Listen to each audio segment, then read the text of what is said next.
Hey everyone, this is Mike Shea, General Manager and Podcasting Director for Eventide Entertainment.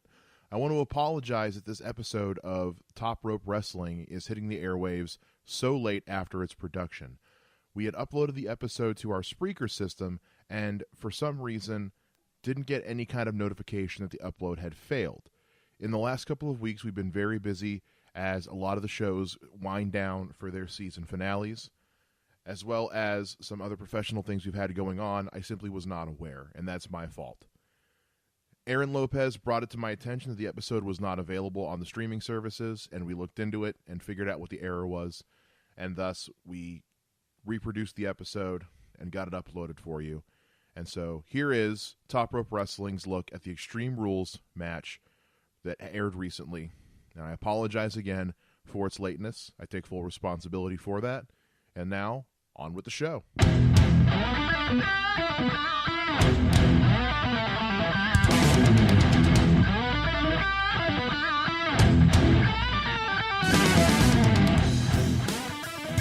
Hey everybody, welcome back to another episode of Top Rope Wrestling Podcast. This is the Extreme Rules edition of the podcast. I am one of your co-hosts, Aaron Lopez, as always joined by Ben Norsworthy. Ben, how's it going? Welcome back. I'm kind of anxious to talk about Extreme Rules 2018. Yeah, guys, we've been sitting here talking for quite some time, even before we started to record, about a lot that has been going on, and we've got some beef with some things. We're excited for some things, but yeah, we should have a good episode for you this week. As always, first and foremost, we have a lot of news going on in the wrestling world. Ben, what do we got this episode? Well, I think the biggest is I had several posts on our podcast Facebook page. Hulk Hogan has been allowed, I guess you could say, back into WWE. He has re-signed a new contract. He was put back into the WWE Hall of Fame, which I had no idea that he was taken out of the WWE Hall of Fame, but apparently he did for a sex tape that he had a few years ago. And there's the racist comments that got leaked too. And the racist comments that got leaked also. Pretty much WWE whitewashed everything about Hulk Hogan's name from the product of the company. So apparently he was taken out of the Hall of Fame. It was breaking Sunday afternoon that he was spotted at a Columbus airport, which is only 2 hours from where the Extreme Rules was in Pittsburgh. And then, WWE always tries to swerve people. Hogan was posting pictures of him at his pool in Florida saying he's having a great day, but he was at the event. He was at Extreme Rules. They say that he talked to the locker room and did an apology tour and expressed his love for the business and wanted to be back in it, and that he was going to work on making things right. So I was kind of expecting him to pop up on this pay-per-view just to really sell the pay-per-view. But apparently they're holding him, I would say, probably for SummerSlam. Probably. I mean, they've got about a month now until SummerSlam, and they're going to need to really push it. The past few pay-per-views have been very hit and miss. There's been a couple good matches here or there, but overall we haven't had a top-to-bottom really strong pay-per-view in a while. SummerSlam kind of feels a little underwhelming at this point. Granted, we don't know what any of the matches are, but usually by now we've got at least one match that they've spent the entire summer building up. There's some excitement for this one match. Granted, the past couple of years they've had single brand pay-per-views, so they could hype it up a little bit more because they had to for at least for Raw or SmackDown, whichever was the one that was going to be off for about 2 months. But we are about a month away. And we don't have anything in stone yet for SummerSlam. We can guess. Yeah, I mean, we could book it ourselves, but as we probably will. But yeah, I think Hulk Hogan, maybe even just kind of saying, let it out that he's going to be there. Don't have him just show up. Say, Hulk Hogan makes his WWE return, or just say like Hulk Hogan's going to be there. Don't even call it a return, because then you're bringing attention to why he was gone in the first place. But just say, feature, Hulk Hogan is going to be at this pay-per-view. Maybe get him involved in a match somewhere. Give something to it, because we need a little bit more spice. Because there's a handful of matches that we'll talk about that felt a little like they just were playing it safe. So come on, WWE, do something different. Yeah, and it's been a while since you've heard Hulk Hogan in WWE. So it's time. I feel like he's paid his dues. I feel like he's remorseful for what he did and said. Whether it was intentional or not, he still said it. Yeah. But I think it's time. I think people miss hearing his music play, him coming out in red and yellow. It's time. I think WWE understands that. You can't hold. I mean, everybody always comes back. Yeah, and I think that especially because you're starting to see, I think next year at Mania will be Undertaker's final match. Even though he looked phenomenal at this past WrestleMania, I think that as you look at it, he's getting older to a point where he probably just doesn't want to do it anymore, and you're going to see a lot of these guys coming back to be involved with the business because of their ties to him. And so Hogan and Undertaker, kind of maybe not necessarily a match by no means. I think does any of us want to see that? It won't be very entertaining, but some sort of interaction. It's wouldn't be out of the question for me to see that. And I know this is not going to happen, but I would love to see Mick Foley and Undertaker one more time. Oh yeah. Mick is not. He can barely get around. I was to say he had his hip surgery, and apparently he did not leave on the best of terms. The last time he left after being the Raw GM, he was happy to be gone. Yeah, he said it was not fun. He did not really enjoy his time back. Butted heads with the McMahons quite a bit on what they were doing and how they were using him. But again, it's Mick Foley. He'll be back at some point. As Hulk Hogan. Another return that we've got to talk about is Rey Mysterio. And I feel like we've been talking about this for months now. It's official that he's signed now, which we'd been just talking about some rumors and people saying, "Hey, Mysterio's coming back." He was actually supposed to come back and he got hurt, so they put it off. They were letting him get better. But it's a big deal when he is one of the playable characters if you purchase WWE 2K19. Ahead of time. So all right, well, this one's actually going to happen this time. So Rey Mysterio is set to return when we don't know. Wouldn't surprise me if he made a return at SummerSlam, though, because that's very close to when that video game comes out. So the fact that they're kind of pushing him for that, we may say Rey Mysterio coming back here within the next month. Where do you see him fitting into it once they get there, though? I don't know. And I have this awful feel in my stomach that they'll just kind of have him out there as a spectacle. As like, hey, it's Rey Mysterio. Not in any... What I mean by that is not having him in any meaningful storylines or championship runs or anything like that. I mean, I still remember that WrestleMania where he won the championship. And even the Royal Rumble previous to how he won the championship, it was like some of the biggest pops I ever heard. And in his past Royal Rumble appearance, he looked good. Yeah. He didn't look as sluggish as he had. He looked like he was having fun. He had an extra, step in him, and I think down a little bit. I think he'll have a good return. I would like to see him go to SmackDown. I'd love to see him and AJ or him and Almas. Yeah. We've got plenty of people over on Raw. We don't need anybody else right now. He would literally get lost in the Intercontinental. Yeah. Scene. There's nothing else for him, especially right now. We've got nothing with Lesnar, holding the belt hostage. I think that he's got so much more potential over on SmackDown. You could put him in the world title defense. You could put him in a U.S. title scene. He fits really anywhere. And even if he's not, he can build up to something with some of those characters that we just talked about. If he were to go to Raw, I would love to see him take on Finn Balor. That'd be great, but again, that'd be that side grudge match. There's nothing meaningful into it. Yeah, and you got two faces there, so it'd be an awesome match. But I don't know what the storyline would be, unless you had something with maybe Balor bringing back the Demon at some point. Which I don't know. What do you think? Is that character dead? I think so. I mean, it's been they haven't even referenced it since he got hurt. 2 years, almost a year, 2 years. Actually, I did read an article as to why he didn't bring it back during Mania this past year. Everybody thought, oh, it's going to come back. And he came out in the Balor Club for Everyone, the LGBT flag, kind of like the rainbow flag colors. And he was like, that was the more important message. Yeah. And great. And I completely support that.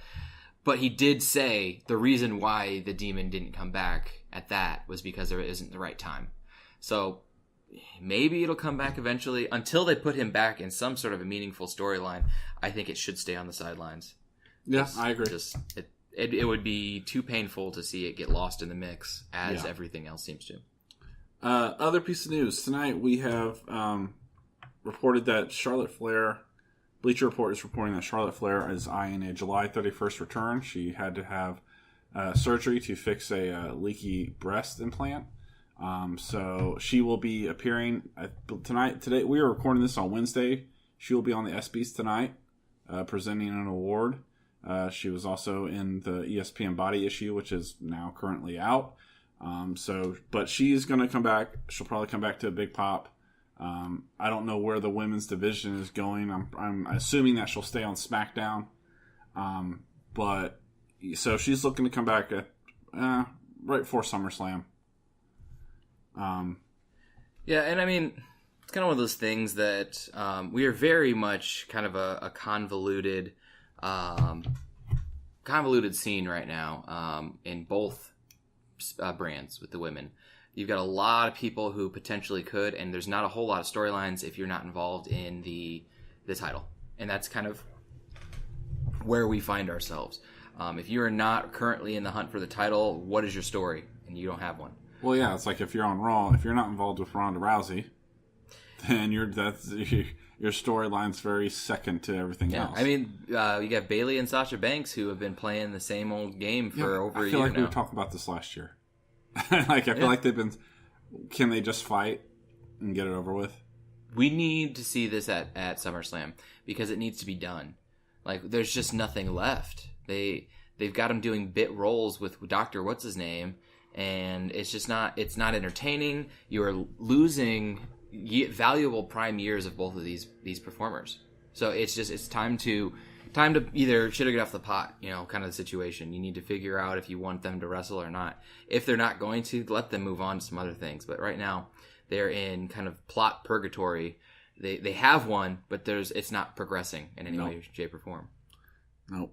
Also, want to look at, they posted today, they reported on the Bleacher Report that WWE has started brainstorming ideas for WrestleMania 36. Their top 3 locations right now is Georgia, Minnesota, and Florida. I feel like every 2 years they do one down in Florida, either Orlando or Miami. And then they people close to the company are saying that they're kind of leaning towards Minnesota, which I would assume that it's still that time of the year that they would be a little bit cold up there. So maybe they do it inside the dome where the Vikings play. Could be. Yeah, I mean, it holds a lot of people. It's a really good stadium. And they'll fill it. They would fill it. So. But then they also talked about this leading to WrestleMania 37 being in Toronto, Canada the next year, which like we were talking before, they haven't had a WrestleMania in Canada since the Sky Dome. Been a while. So, yeah, it'd be great to see that happen again.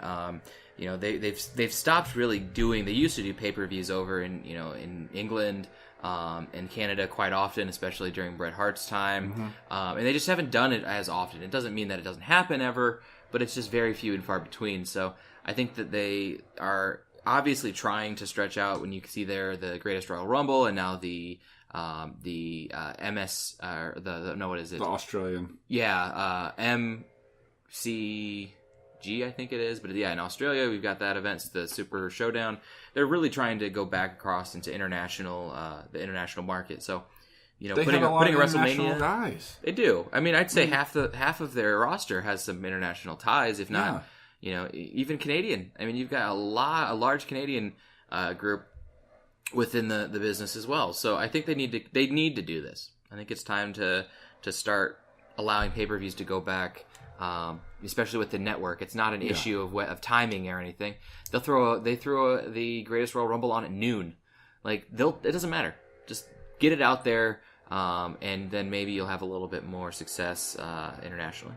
Yeah, and real quick, I do. Yeah, we got to talk. So we're recording at my apartment, and apparently it's landscaping day. So the noises that you guys are hearing is not war going on outside the walls. They are just they're blowing the excess stuff off the grass and all that. So bear with us. Hopefully I can dull a bit of it during editing, but if you hear it, that's what that is. So our apologies there. There's not a mass murderer outside the door with a chainsaw. No chainsaws. That would be more exciting. Real quick, before we move on, if you didn't catch it, Brock Lesnar at UFC, the last UFC pay-per-view event, out of nowhere, supposedly, comes into the octagon, pushes Daniels, and challenges him to the match.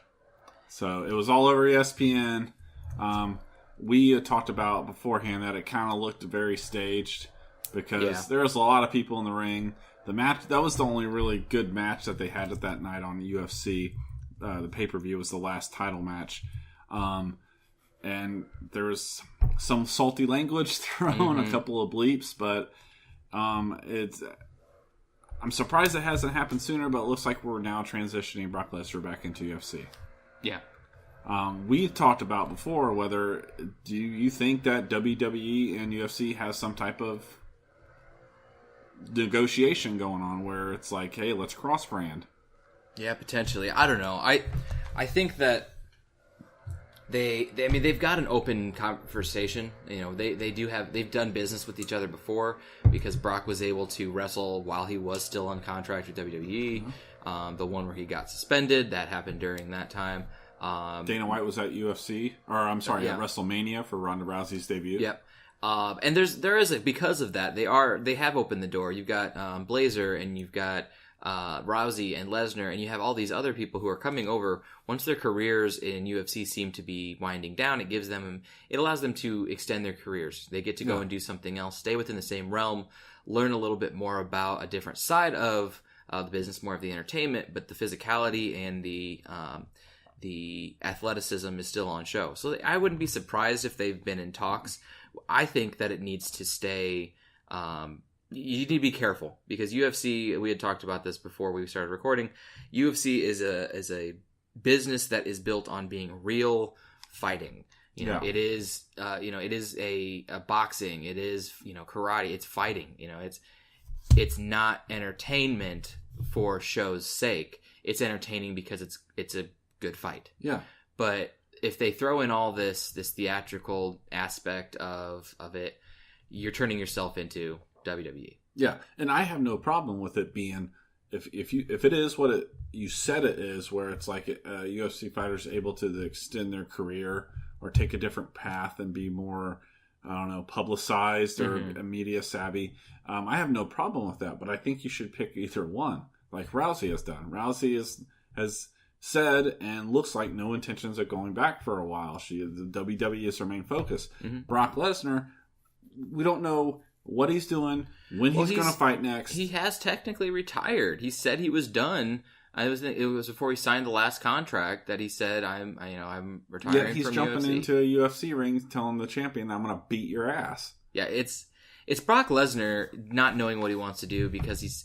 And people allow him to do whatever he wants. He's been very So he spoiled. goes up to Vince and says, hey, I'll make sure I'll wrestle for you at SummerSlam, but I'm going to go down to the UFC and jump in the ring and cause some shit. Yeah.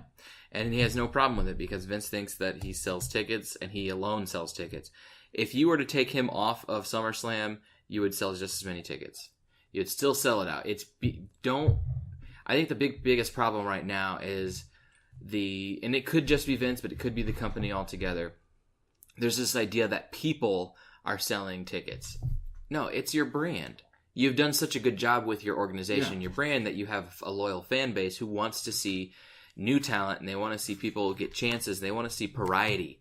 They don't want the same thing over and over and over again. You can fit a template because there's the way things have been done within the ring and knowing the mindset of ring chemistry and the flow of a match. But that's like teaching, the basic formulas of a math problem. You set the stage and then you let the scientists go and do some cool shit.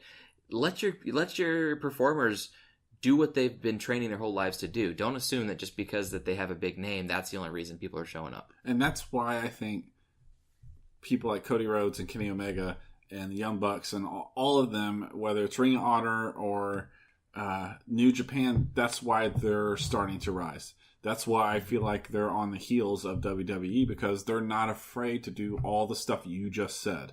That they're not afraid to throw people. Because right now, You look at the way Cody Rhodes left WWE. He was dressing up like a damn alien. Mm-hmm. Now, if he were to come back, they'd have to pay him a shitload of money to come back. That's what happened with Drew McIntyre. That's what happened with Bobby Lashley. It happens. It happens all the time. But what are they doing out there? They're doing different things. Mm-hmm. They're being themselves. They're branding themselves. They're giving other people opportunities. They have a lot more control over their own identity and their character in other businesses. Because other businesses don't have the ability to hire, major writers to do it for them. So they say, okay, go give us what you got. And then if it works, they give them a push. So these guys are given an opportunity, and they come back to WWE. Sometimes they don't. Sometimes they stick over there. I don't know if we'll ever see Omega in a WWE ring. The Young Bucks recently, I've been seeing reports that there potentially could be an interest, but it wouldn't surprise me if they never came either. But if they do come, and then WWE, which has the history and the streak of just ruining people, Gallows and Anderson is a great example. Then don't come. Yeah, because that's Gallows and Andersons are in the graveyard right now. Oh, I haven't seen them. I haven't seen them anywhere in months. Yeah. So and again, that goes back to what I said earlier a few minutes ago about Finn Balor. Just don't come, because they'll bring you in hot. They'll give you a couple good runs, and all of a sudden they won't know what to do with you, and you're jobbing out to people. I think we need to see. One of the first things I want to see once Vince hands the reins over is an NXT invasion. Yeah. Because invasion angles work. Yeah. They've been some of the most popular and controversial angles that have happened in the business over the last 50 years. You can't do them every year. No. But when they happen and they're done well, oh my God, But you could get at least good TV. a year's run out of Easily. an invasion angle. My favorite one still to this day is the ECW, WCW after the merger. That was so well done. Having people potentially lose their jobs. You actually believed it. You believed it when NWO was starting in Nash and Hall. You even believed it when you had the Nexus. Yeah. Those invasion angles work, and NXT clearly, there are so many guys that have, and I think that's what's cool. You could do an invasion angle because when ECW and WCW came over, you had guys that had started there that jumped ship, quote unquote, and went back to the ECW groups. You've got guys that went through NXT that could jump back, and you've got your other guys who went straight. Strowman be the face of WWE. Yeah. Reigns could be the face. You've got these guys who never went through technically NXT, and you could give them that opportunity. Then you have new storylines. And you have, belts being held hostage and those kind of things but you still see them, that kind of a thing. So, yeah, do something different. And I think that potentially we could see that. Give the young guys a chance, because 9 times out of 10, you give a young guy a chance, he's going to impress you. So that's what we've seen at least recently. That's all I got for news and notes. Again, is daily updated at Top Rope Wrestling Podcast on Facebook. So go there, click. The stories are there. Have a good read. All right. Oh, and I don't know if you guys have seen, but Facebook's doing a thing recently where you can see how long it's going to take you to read something on average. Yes, like, hey, it's a 1 minute read. I'm like, all right, cool. I got a minute. I'll read it. Or it's a 20-minute read. Yeah, this is going to wait until I need a little bit more bathroom time, and I'm going to have to sit and read something for 20 minutes. But yeah, that is pretty cool. So check that out. And let's get into it. So our pre-show had 2 matches on it, and I have to say that I did not watch the pre-show this time around because of our conversations, and I think I need to go back and watch them because after reading about these matches, it did seem to be pretty impressive on both ends. Granted, there was no stakes anywhere, but the matches themselves seemed to be pretty decent. The only one I caught was Sanity versus New Day, which I extremely enjoyed. It's different. I really like Killian Gane. Oh, Killian Dane. Yeah. He is agile for a big guy. He's got this weird Viking look about him. Mm-hmm. But overall, I like Eric Young. I used to watch Eric Young when he was on Impact, and he was doing a character. I think he's doing well here in NXT and WWE since they jumped ship. There's a lot of really good spots because it was a tables match, and I liked the finish of the match, which they pretty much just jumped him and slammed him through the table onto the outside. So, well, and I think that Granted, with your pre-show, you're going to run short on time. Yeah. And that's what I've been reading, that the biggest issue, at least with the this match, is that it just didn't get the entire amount of time it needed, but the match itself was pretty strong. I still think that Sanity needs Nikki Cross. Yeah. I think it's still a strong group with just Young and Dane and Wolf, but I believe that if you throw Nikki in, then you're giving yourself a little bit more of a broader reach. Why do you think they're holding her down there still? No idea. I really would have thought after the last NXT takeover where she lost in the championship match that okay, this is the sign, this is the time when she makes the transition. This is not the first time, though, that a very popular over group lost their female competitor when they moved up. You know, Enzo and Cass lost Carmella when they moved up. And granted, she wasn't ready. She had no bit. But the thing is she wasn't really doing anything. When she got called up, it was like, really? Why? Like, she hasn't done anything what is she in gonna NXT. do? So Cross actually has done something in NXT. She is a strong performer. The only thing I could say is that they just don't have room for her in the women's division, which we just said earlier is where would she go? The cool thing is she could be a manager. She could do a couple matches here and there. You've got mixed, tag team matches that she could do. Especially now that Almas is on, you could do, Almas and his manager. What's her name? Vega. With Vega and Zelina Vega and Almas in a mixed tag. You've got these there. So, I mean, I don't feel like she has any other character. Like, she is a Sanity type of character. If you try to rebrand her, and they don't need to, she's over. Oh, no. Where does she go? So I think that they need to bring her up, and maybe they'll do it once Sanity's established themselves. But it feels like any tag team has struggled to establish themselves in either brand lately. Could you see them hitching her with Bray Wyatt and Matt Hardy? No, because I think those two are about to split. You think? I don't think that was ever really going to be a long-term thing. I'm very concerned because I don't know what they're going to do with Matt Hardy. They keep they're bumping him around, trying to find a spot for him. His character's over, but they're trying to emulate the same thing that he did in TNA. Yeah, but the problem is when they had the fire, they could have the momentum to do that character, to have Broken or Woken or whatever the hell you want to call it, Matt Hardy.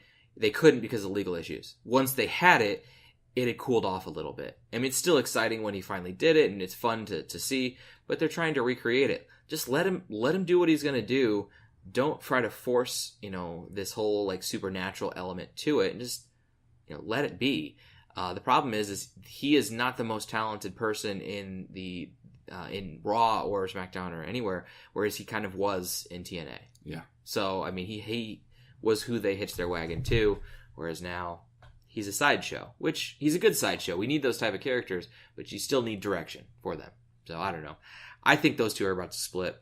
Well, that leads us into our first match of the pay-per-view, which is Matt Hardy and Bray Wyatt versus B-Team. The B-Team, there was one moment in this match that I wanted to see, and we never really got it. Which was Wyatt versus his brother Bo. We never really got it. This was a very kind of rushed match, in my opinion.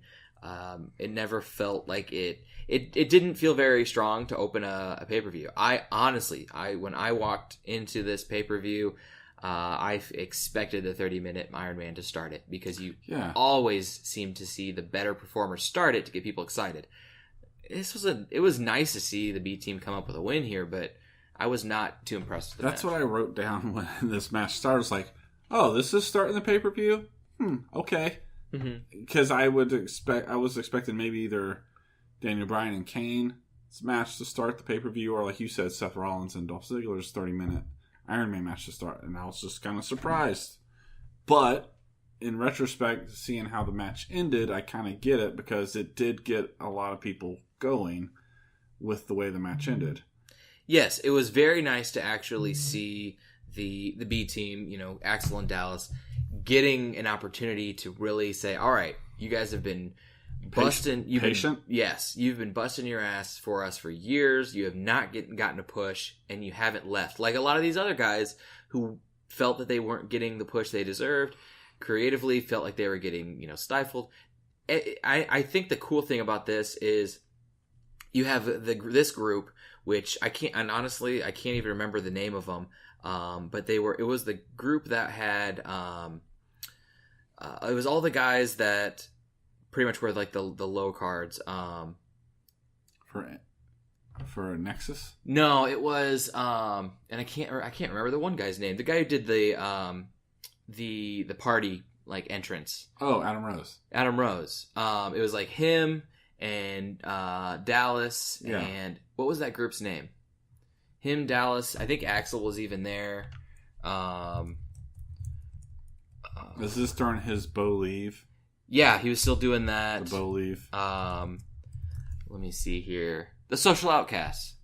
Yeah, with and you had Rose, Axel, Dallas, and who else was with them? Heath Slater. This feels like that group, but I mean, and that was half of it. I mean, you had half. These are the guys that have consistently been looked down as the jobbers, essentially the professional jobbers, not the people that come in just for one. I love the fact that they get a run. I'm surprised that they are still legitimate after the Miz was taken away from them and went to SmackDown. I legitimately feel like watching the pay-per-view that the crowd did not expect them to win. Oh, no one did. And then when they won, it was like, oh shit, like they just won. So and I sat there and I was like, good for them. Good. Like it was surprising they played it so well. Like they were partying the whole pay-per-view. Yeah. Because they won the tag titles. And I did kind of see what you were talking about where there was this kind of like, hey, you screwed up between Bray Wyatt and Matt Hardy. Mm-hmm.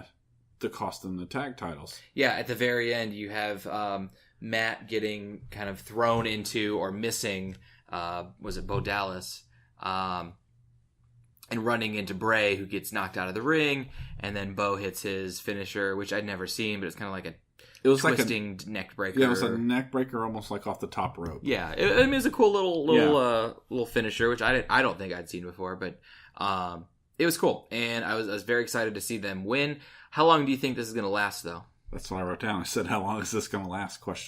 I think until they figure out if they want Authors of Pain to be legitimate or not. I don't see them leaving SummerSlam. They'll let them have it this whole to SummerSlam. What is it, like 4 weeks? Yeah. So they'll give them about 4 weeks. Maybe Cesaro and Sheamus come back in. I think they've been gone for a while now. So, but yeah, SummerSlam they'll probably drop it. Did anything happen on Raw with these guys? I was looking back over the reviews, and I don't remember seeing. No.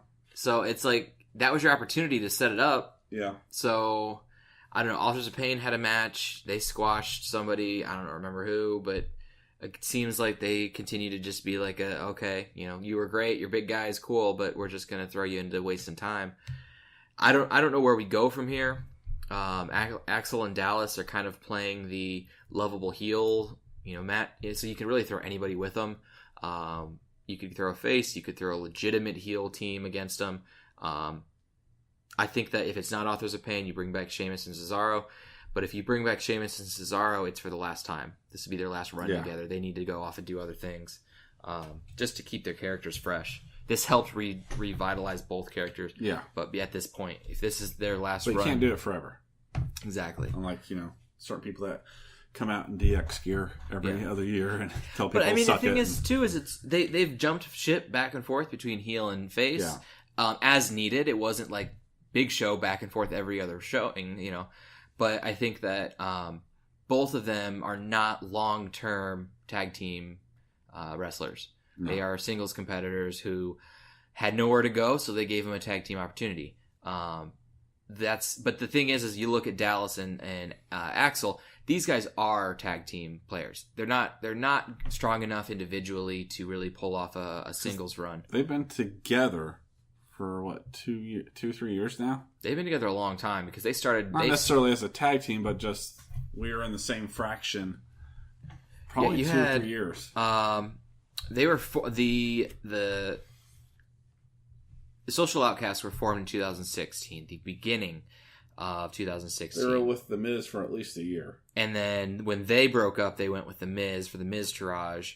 And then when Miz left, they went through their whole trying to find an identity thing. And so, yeah, I mean, they've definitely been pretty strong as a team for quite some time. at least, being able to stay a team, whether or not they've had success. But I think this is good. This is an opportunity to see if they legitimately have a shot going forward. And if not, well, continue to do what you've been doing with them, which is, almost nothing. So we'll see. Next, we have a quick intro with Kurt Angle, which I thought was interesting. Yeah, this was a cool little angle here, an angle. We have an interview backstage, and Kurt Angle addresses the Brock Lesnar situation and gives an ultimatum, which I don't know if you caught, but you could definitely tell that Kurt was reading over the shoulder. But he goes, you've got one of two options, and then he gave three options. Yeah. And then Michael Cole did the same thing. I was like, all right, well, math is not our strong point.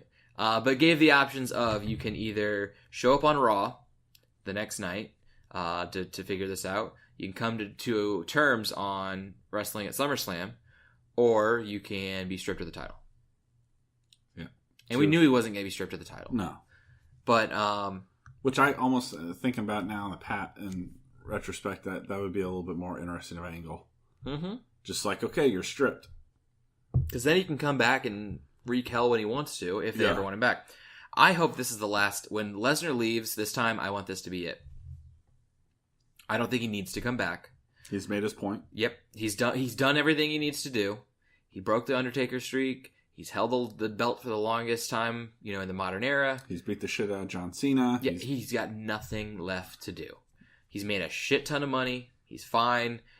Go and do your stuff in UFC. When you're done there, retire and go to your cabin in Minnesota and stop making us watch you wrestle 3-minute matches. Yep. No, you said it perfectly. I loved his character when he was going off and just when he started his Suplex City stuff. That was fun.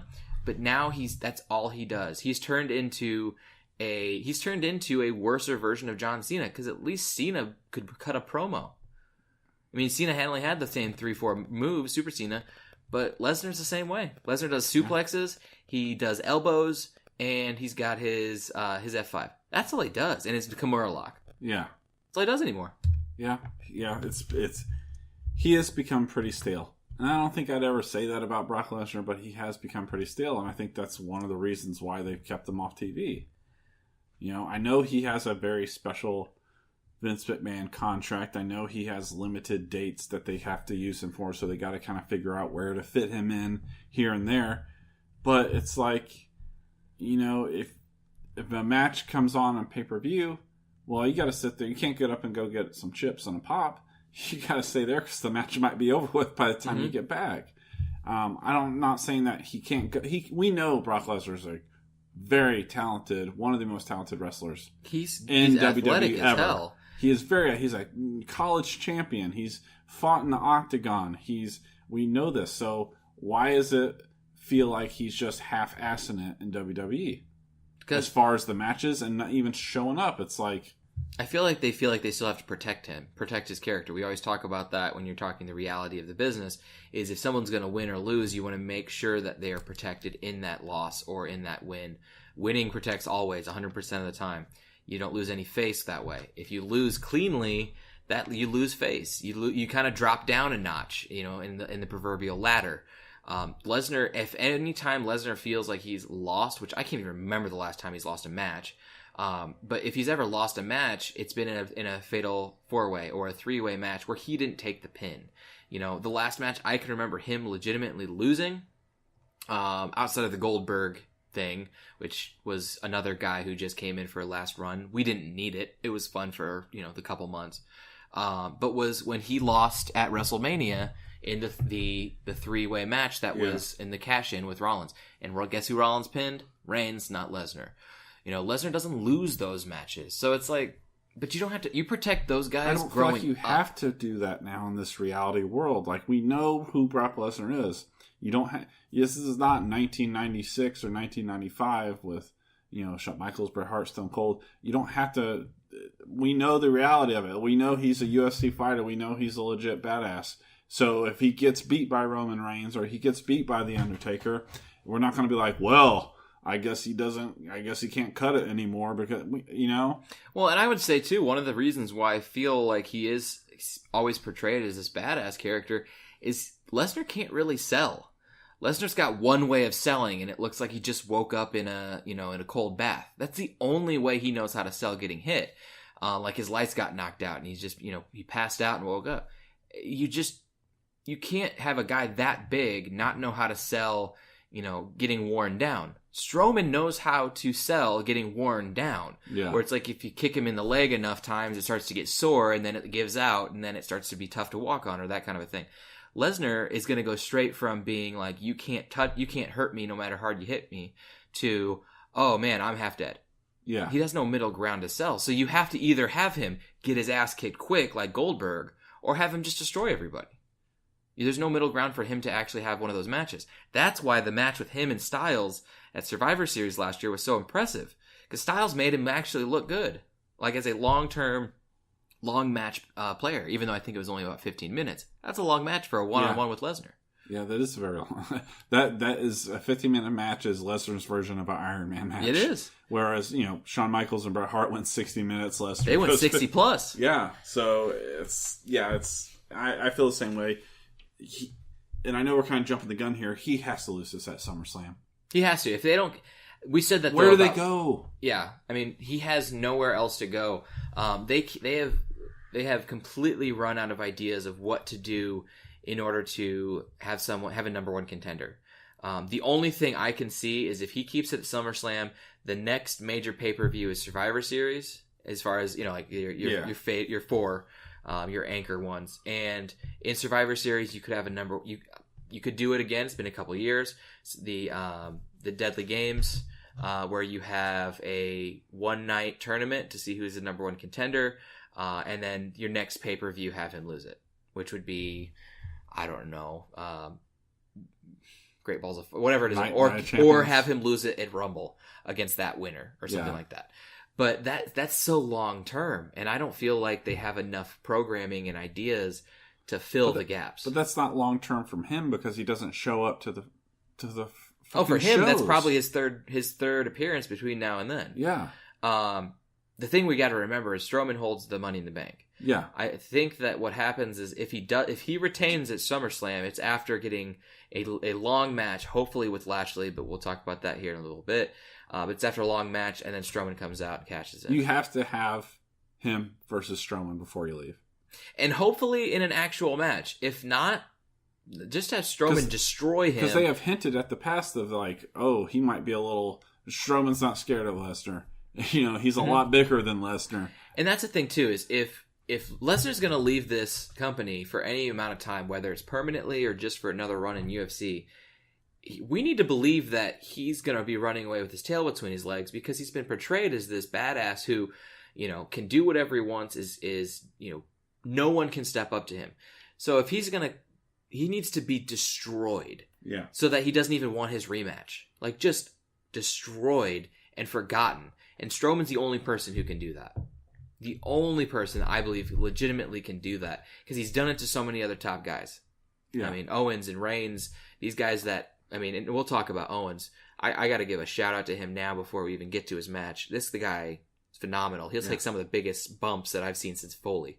But still, Strowman makes people look like they're dying. Yeah. And for good reason. They might be.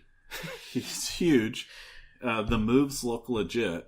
And we'll get to that. We'll get to that. But if you didn't catch Raw, so if you didn't catch Raw the next night, of course, no Brock Lesnar. But Heyman. But Heyman shows up. And he relinquishes to Kurt Angle, saying, "Okay, we can have a championship match. He'll defend his championship match at SummerSlam."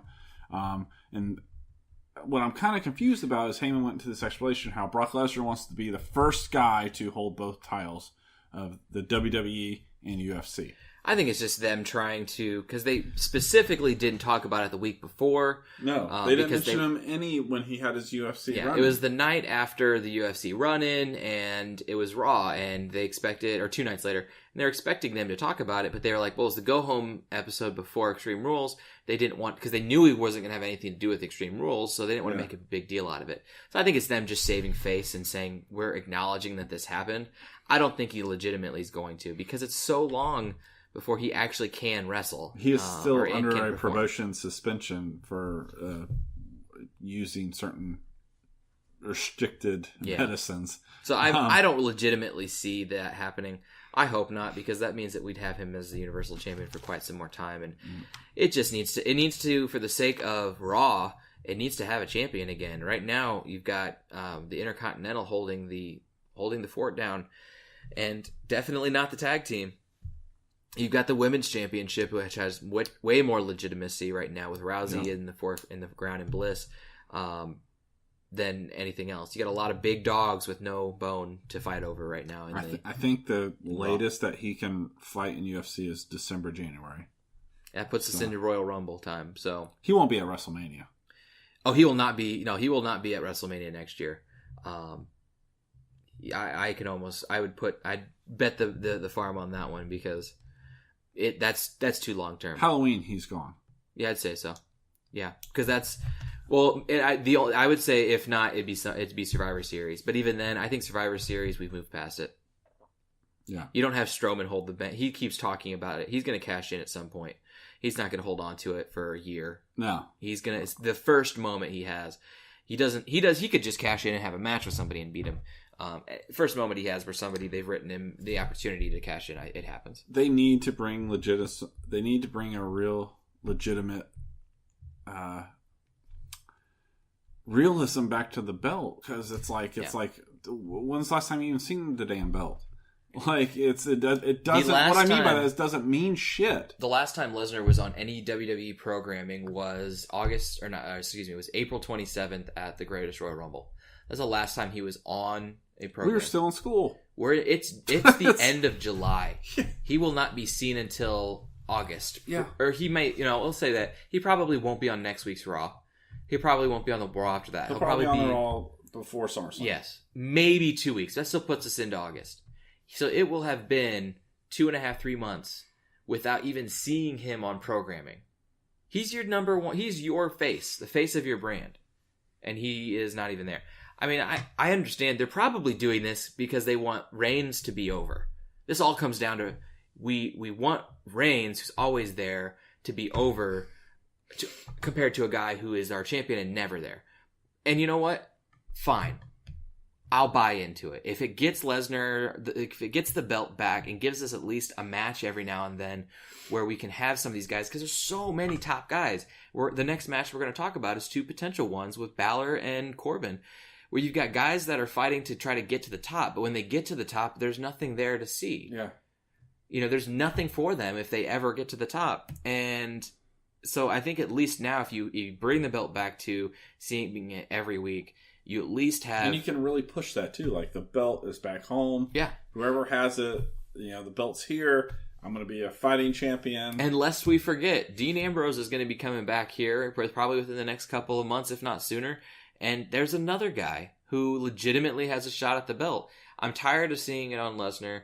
I loved Lesnar when he came back, but it's time for him to go. Yeah.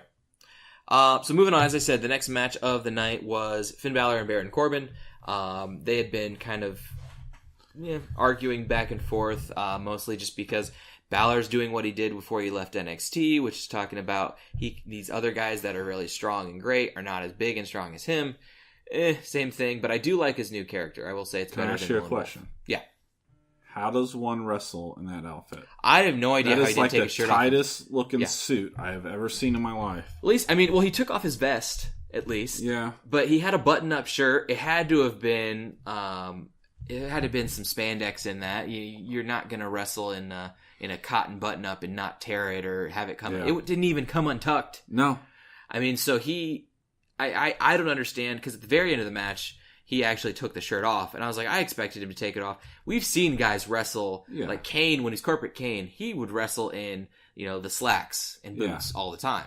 But the shirt, too, I don't think I've seen before. And it was the whole match. And this was probably at least a 10-minute match. It wasn't long, but it wasn't like a squash. So I don't know. I agree with you there. But what do you think about the Constable character? They've given up on his badass rebel Baron Corbin, and now he's okay. Let's shave his head, put him in a suit. Well, badass can't look like a badass like if he looks like he's balding. So just accept the fact that he's balding, and I think he looks better now. I don't know. I kind of disagree. I kind of feel like this is a half-assed recasting of. It's like, well, every time Kurt Angle comes out, we need you to walk out with him and just kind of stand there. And like my question was, why is Finn Balor in this match?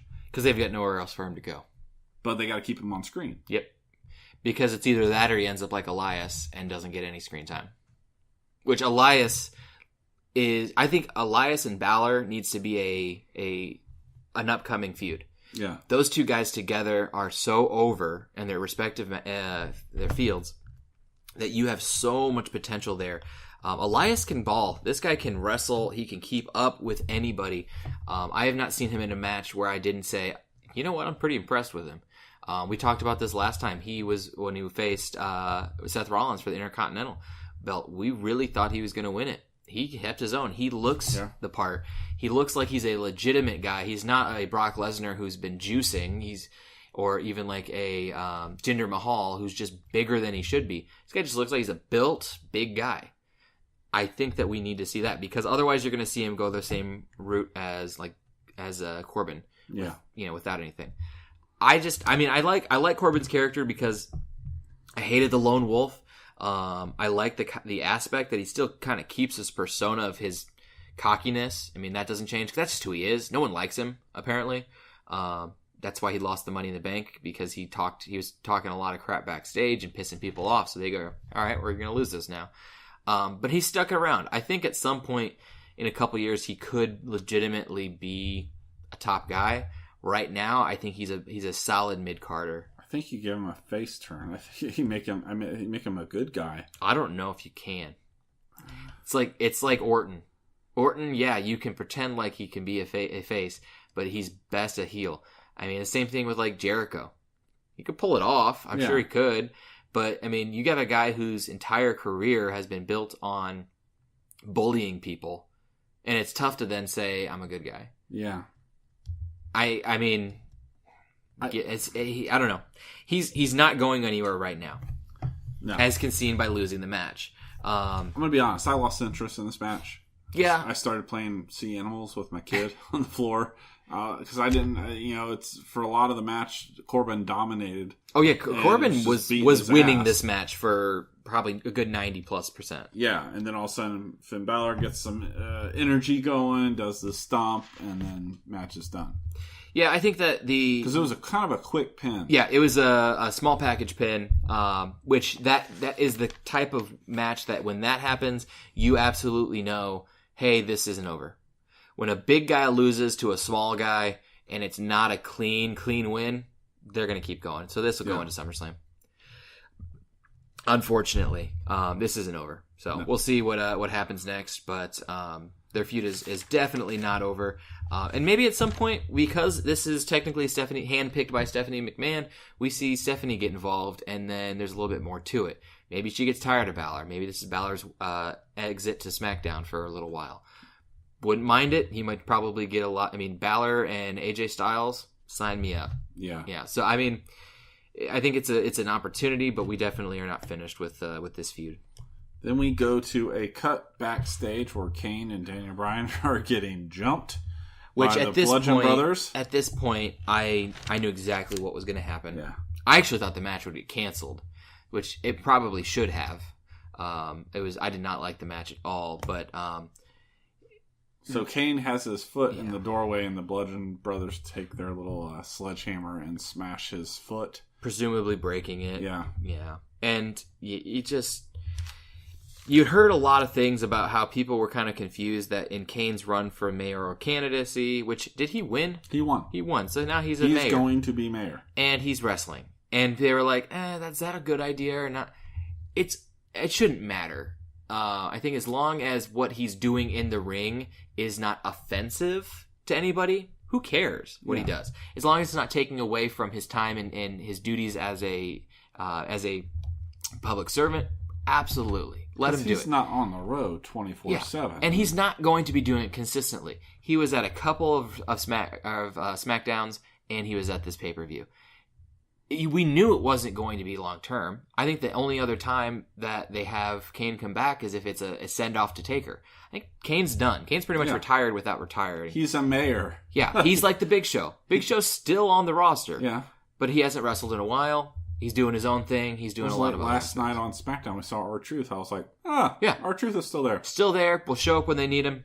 But yeah, he's got other stuff going on. So I think the reality of the situation is that when we saw this, we saw, okay, Kane's not going to be wrestling in this match for very long. And he didn't. I don't even know if he really got anything in, I think, but we'll get to that when we get to that match. So some setup for a potential issue come later in the night. The next match, this one gets my lemon of the night. It was awful. Worst match of the night, in my opinion. SmackDown Women's Championship match between Asuka and Carmella with the shark cage above with James Ellsworth in the shark cage. So can I just read you my notes from this match real quick? Okay, so it was a pretty shit in the can match. James Ellsworth, he reminds me of someone from the early 90s wrestling. I know he's not NXT. Mm-hmm. He's very independent. I still don't like Carmella. Ellsworth hanging from the cage, you could see the strap from which that would break his knee. Like there would be a hyperextension if he actually had that happen. You could see the clip and the buckle that was holding wrapped around his ankle there. I felt like kind of a cheap ending to the match.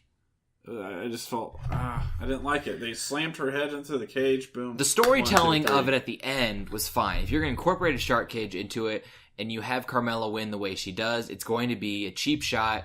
You know, Asuka didn't get beaten. She got her head smashed into a steel cage. Okay, that'll knock anybody out. So that doesn't hurt. That protects her. Protects Asuka in a sense that she was cheated out of a good match. So the fact that the commentators were almost like, oh, wait, James Ellsworth is getting out of the cage. I think I've only seen one shark cage match where the person didn't get out of the cage. And it was the match where Jericho was in, and I don't remember what the pay-per-view was, but Jericho had one where he was in, and he stayed in it. Granted, he dropped things, but it was like Ellsworth dropping things here. Shark cage matches, I think, are pointless. You know, ban the person from it. If they interfere then in any way, shape, or form, then the person loses the match. The disqualification caveat that we've seen before. Yeah. It was a point for Extreme Rules. This was not extreme. No. This whole pay-per-view really did not say extreme. There were more matches that didn't have any extreme traditional matches than actually Extreme Rules, because you had, I wouldn't count the Iron Man matches as extreme. The Iron Man is not extreme, but you had the tables match in the pre-show. Well, I mean, let's just go so far. We've talked about a tag team match with no gimmick whatsoever, a one-on-one match with Corbin and Fowler that had no gimmick whatsoever. The pre-show match had one tables match. The other one was just a one-on-one. This one was not a. This was a gimmick, but there was nothing extreme about it. And through the whole night, it kept bothering me, and I wrote this down. Was that the broadcasters, the announcers, like, this is the night where WWE gets extreme. Yeah. Where? The U.S. Championship match, no gimmick whatsoever. Every match should be... The steel cage match, there you go. There's your extreme. We have a tag team match, no caveat on it whatsoever. Roman Reigns and Lashley, no gimmick whatsoever. The street fight, which we'll talk about that here in a bit, but that was one. And then the championship match between Styles and Rusev, nothing on that one, and the Iron Man match. So you've got maybe 3 matches that have extreme conditions to them. It was a joke. It was a joke. As far Get rid of the pay-per-view. This was a normal pay-per-view. This was not Extreme Rules. No. Extreme Rules is, with the one where you're supposed to have everything has a stipulation. Everything has a stipulation. It's like the one night where the rules go out the window.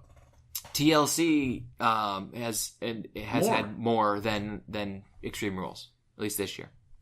So yeah, I thought this was a horrible match. It didn't show off anybody. How much longer are they going to be toying with Asuka? Like, is this like, does she finally beat her at SummerSlam? Is this? I don't know if she continues to fight her right now. I think she takes some time away from Carmella, because you really, if you're going to have Carmella continue to beat her this way, then when she finally gets it, you completely lose all legitimacy to Carmella's character.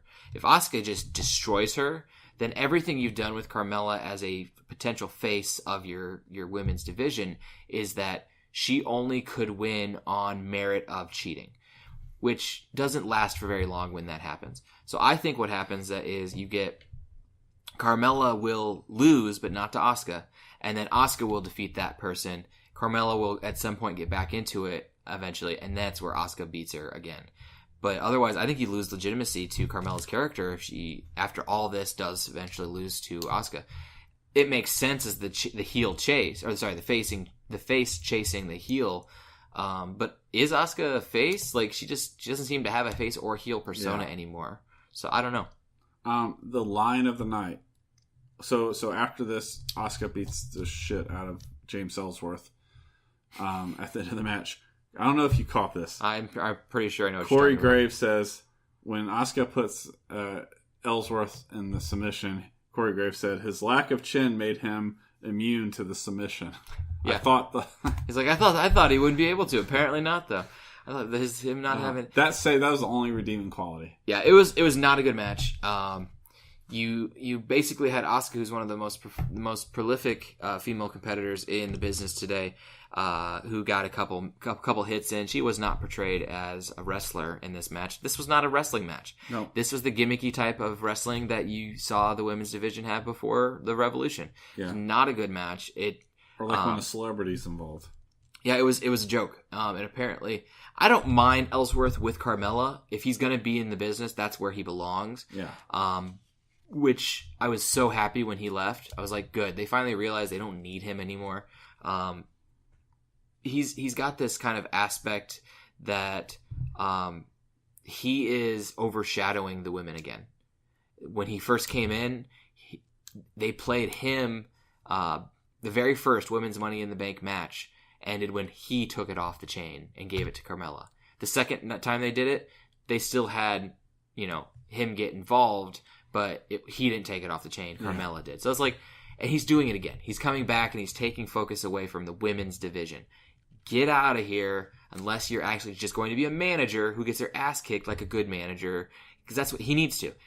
He is, but he's taking the focus away before he does it, and that's a shame. I agree.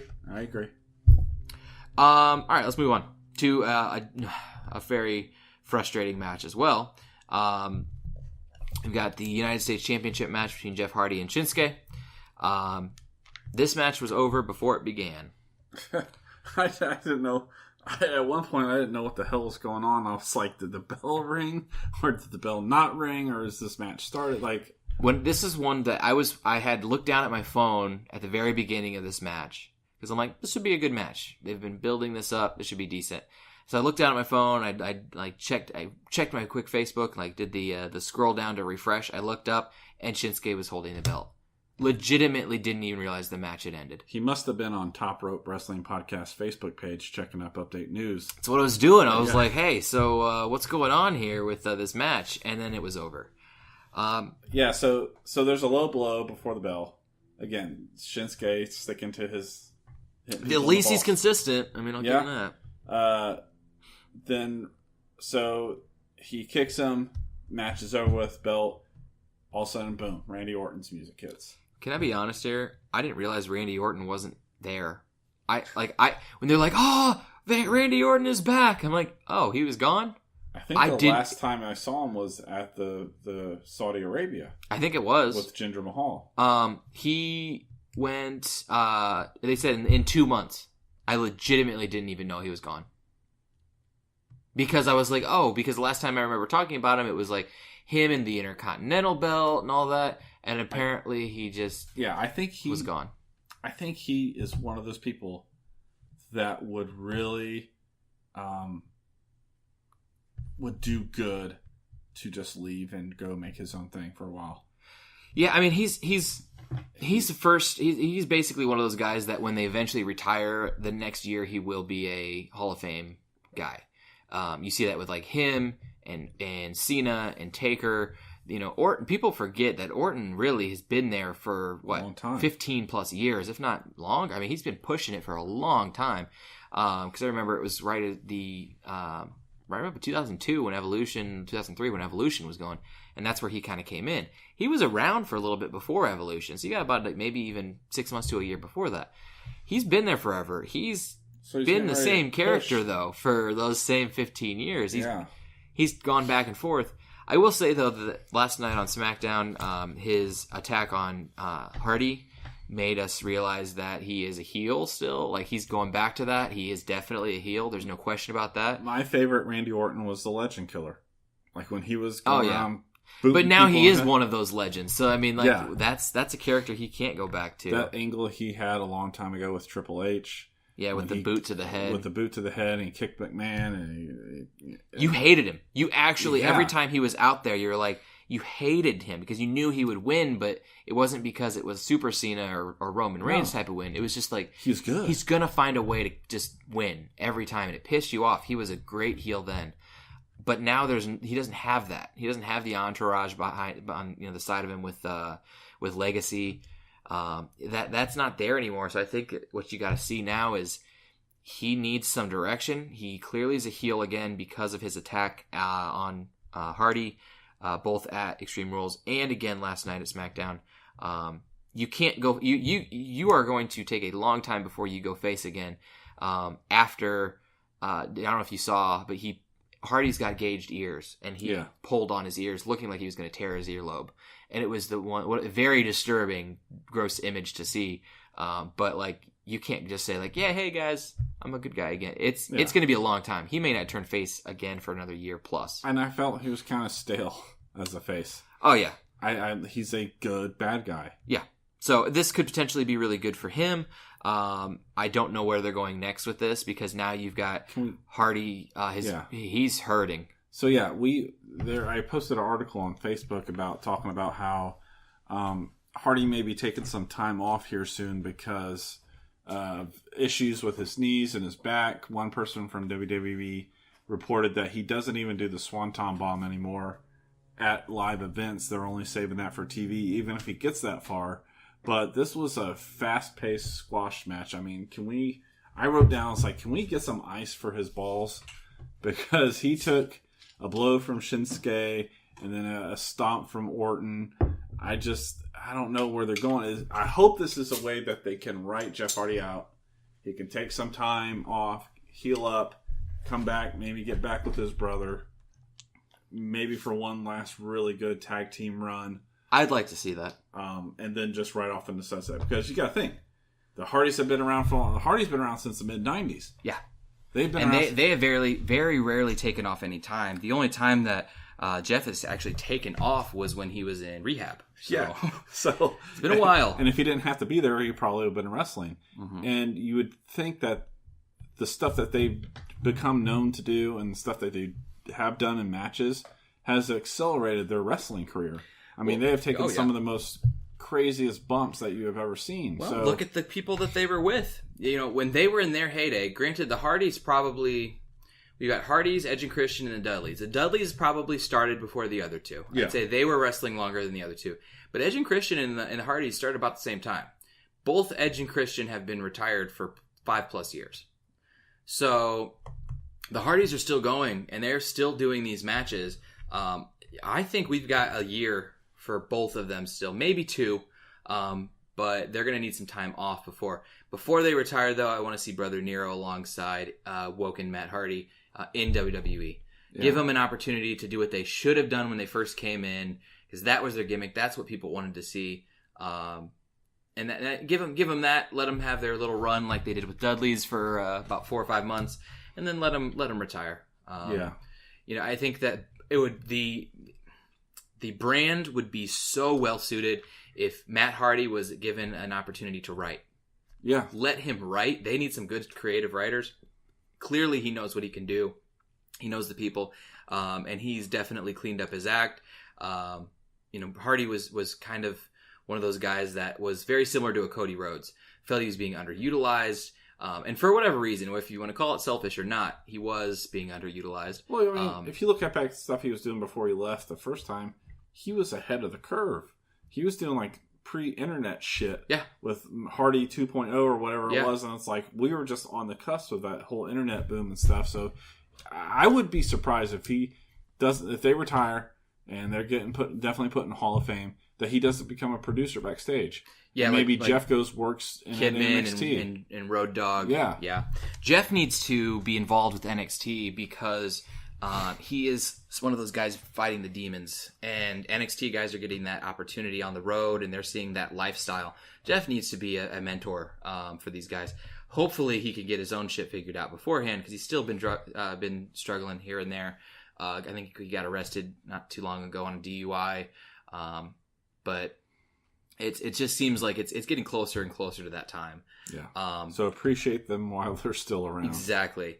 But with this match, where do you see the U.S. title going next? I mean, we definitely see Shinsuke's got the belt now. Orton's kind of feuding with Hardy a little bit. Hardy, Orton, and Shinsuke all seem to be in that U.S. title. And where's Bobby Roode? Yeah. Like, think about the people that were not on this pay-per-view. No Bobby Roode. No Samoa Joe. I still don't know what they're doing with Joe. He has returned. Yeah, he's back. And yet they haven't pushed him. I mean, like, and that's the thing is the next night they were not on SmackDown last night. No, neither of those two were. We definitely have a couple feuds going, but the last time I saw Rude was 2 weeks ago on Raw when they were breaking up Lashley and Reigns. Mm-hmm. He was the center there trying to break them up. Like, what do you do? They can't do this to people like that because they're going to end up. They know that they can just be like, I'm going to ask for my release and go hang out with Cody Rhodes. The number one person, we talked about this not too long ago about the spring cleaning, the summer cleaning. It's coming up here in about a week. Say, it hasn't happened yet, but you got guys, if I were to ask you the number one, what is your number one kind of worst return of the past couple of years? So a guy that was hyped up when he came back and has done nothing. What would be your number one for that? In the past few years? Mm-hmm. I feel like it was, off the top of my head, I know this maybe not be a good example, but off the top of my head, I feel like it was Kevin Nash. Oh, Nash was horrible, yeah. And it's like he feuded with Punk for a little bit, and then he was just gone into the wind. Do you remember Mike Kanellis? Yes. He's still on the roster. The guy's wrestled like 4 times. I know he's hurt a little bit. He got hurt, but it was something that he was only been out for like 3 to 4 weeks. The reason why he's off right now is because Maria just had a kid. Yeah. At the same time, we see guys who have kids, and then 2 weeks later they're back on. They give them their time, but they get them back. He never got a push. He was one of those guys that when he came from Impact, or Ring of Honor actually, everybody was pumped. He's a great wrestler. I think a part of it is that they had this storyline for him, and no one liked it. You remember the Lovebirds thing that they did? It's like, okay, every time they're going to come out, they're going to act all sweet and kind. He doesn't to need each other. his wife there. And Maria was great I loved what she was doing during the early 2000s, mid 2000s. Like, she was a pretty decent wrestler at the time. I mean, granted, she was there because she was eye candy, but she was able to definitely at least make it sound fun or seem fun in a time where women's wrestling was not supposed to be. At least, around or before Beth Phoenix started to change the game up a little bit. But yeah, we're definitely not seeing much of him. So you got all these guys that are just nowhere to be found. But those are the guys that were never found. You got guys like Samoa Joe who are literally established guys. Crowds over with them. I love it when they do this Joe's gonna kill you chant. Oh, I love it. And they're not doing nothing with them. Yeah, it's been pretty stale. So yeah, I don't know. We'll see. I think potentially we could see a little bit of a triple threat in SummerSlam. If Hardy is being written out, then it would definitely help us to get a face into it because you've got 2 of the more hated heels right now, or at least obvious heels. Shinsuke versus Orton, the crowd's not going to know who to cheer for because they've both been doing some things that you may enjoy the in-ring performances of either of these guys, but it's hard to cheer for a guy when he's throwing an arm or a fist at somebody's nuts every week. And now Orton has joined in on that because that's how he ended his little Extreme Rules match by kicking Hardy in the groin. I wish we had $1 for every time we said triple threat match in a podcast. This one, though, I wouldn't mind. No. It doesn't. It seems like, you really could go this route. And then Jeff Hardy can take some time off. Yes, and he needs to. In a triple threat match, he could take one big bump and then be done. Let him do a couple moves, get knocked out, and then let him just lay there for 10 minutes, which they do a lot of times when they got a guy who's hurt or they don't want to try to keep him protected. So yeah, I remember that one Money in the Bank ladder match where he did a Swanton Bomb onto, I think it was Edge, onto who was laid out onto the ladder. And I remember thinking, dude, he must be laying there for 15 minutes the rest of the match. He just was laying there. And that's fine, because when you do a bump like that, that's all you need. Hang out. Everybody is assuming you're dead, so you can go and hang out and take a nap and wait for the match to be done and then limp to the back. So, okay, let's see here. We are just about halfway through here. So let's go ahead and take our break. When we get back, we will be talking about my favorite match of the night, with perhaps, I will go on record saying, the best high spot bump of 2018. So let us take a little break here, and we'll see what's coming up soon from Eventide, and we'll be back on the other side.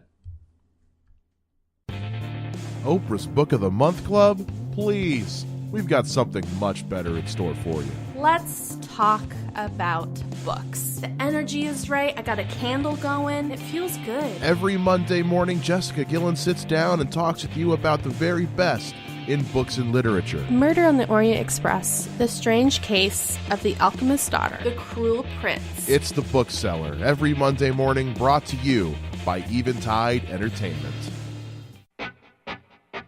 Talking about movies is what Aaron Lopez does best. We are talking about The Greatest Showman, Thor Ragnarok, Love, Simon, Hereditary, with an army of special guests. Jordan Lopez, Aaron Brewer, Jack Elliott, my good friend Carly. Special moments you don't want to miss. The very first ever Drunk Drive-In. We are more looking at the Oscar nominations. So grab some snacks and a cold drink. Let's all go to the lobby, refill your drinks. Every Thursday. Eventide Entertainment presents The Drive-In.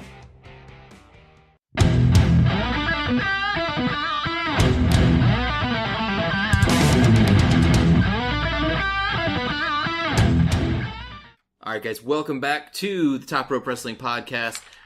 We have about 4 or 5 matches still to talk about, and we left you with what I said was the best high spot bump of 2018. And Ben, I don't know if you agree with me here, but it was pretty impressive. It may not even be. I mean, there's a debate that could be said it might not even been Owen's best bump of the year himself, let alone of any wrestler. After what we saw happening at Money in the Bank, but steel cage match between Braun Strowman and Kevin Owens. What did you think? It's my top 3 matches of the night. I loved it. I liked the little vignette that they showed before the match, leading up to it. Kevin Owens might be my favorite wrestler right now. He has been for me since he came in and stomped on the U.S. belt, and showed absolutely no respect toward it, but still was like, I'm gonna win it because I want to take it from Cena. Yeah, he knows how to sell, not only in wrestling moves but just like in general promos. He's funny. And he's funny while being a hated heel, which is hard to do. The only other person I've ever seen do that is Jericho. Yeah. They're both Canadians. Exactly. It's a Canadian thing. And that's why when those two were doing their thing together, Jericho, I loved it. They're fun. And when Jericho finally comes back, I want to see them, either wrestle each other again or be involved in the same storylines again. Oh, he's just phenomenal. Kevin Owens could have had a wrestling match with a broom, and it would have been a good match. Especially some of the stuff that we've seen so far in this pay-per-view. Mm-hmm. It would have been a better match. Yeah. I mean, he knows how to sell. Are you surprised to have KO win this? No, because it's one of those, like we've been talking, it's kind of been the theme of this podcast today. It's been protecting those people that you still need to protect. Yes, KO won, but did he really win? Like, and even they had Strowman bring attention to this at the end, where he says, "And your winner, Kevin Owens," laughing, and then he's going back to the front. He's the one. Yeah, he lost the match, but he's the one who walked away from it. Yeah, and they played his music as he walked up the ramp. he won the match, or he lost the match, but he did what he said. It doesn't even matter at that point with the bump that he took. No, he didn't. He did not go into that match to win it. He went into that match to beat up Kevin Owens, and he did. So he did what he wanted to accomplish. So I think that Owens is one of these guys that from here I don't know where he goes next. I think here that Strowman wanted to get his hands on Owens. Because Owens we talked about this, was pushing this like, hey, you and I should join up. And Strowman's like, no, I don't want to. So he set out to kind of prove it to him. I think that this is done. I don't know if there's really anything left for these two. Being thrown through a table from the top of a steel cage there's nothing else. What else do you do? Shoot him? I don't think that... I don't think there's anything left for him to do. This allows Strowman to step away from the Owens feud with, yes, he lost, but it allows him to step away with having destroyed Owens. It allows Owens to step away with a win. He didn't just get destroyed and basically put down at the bottom.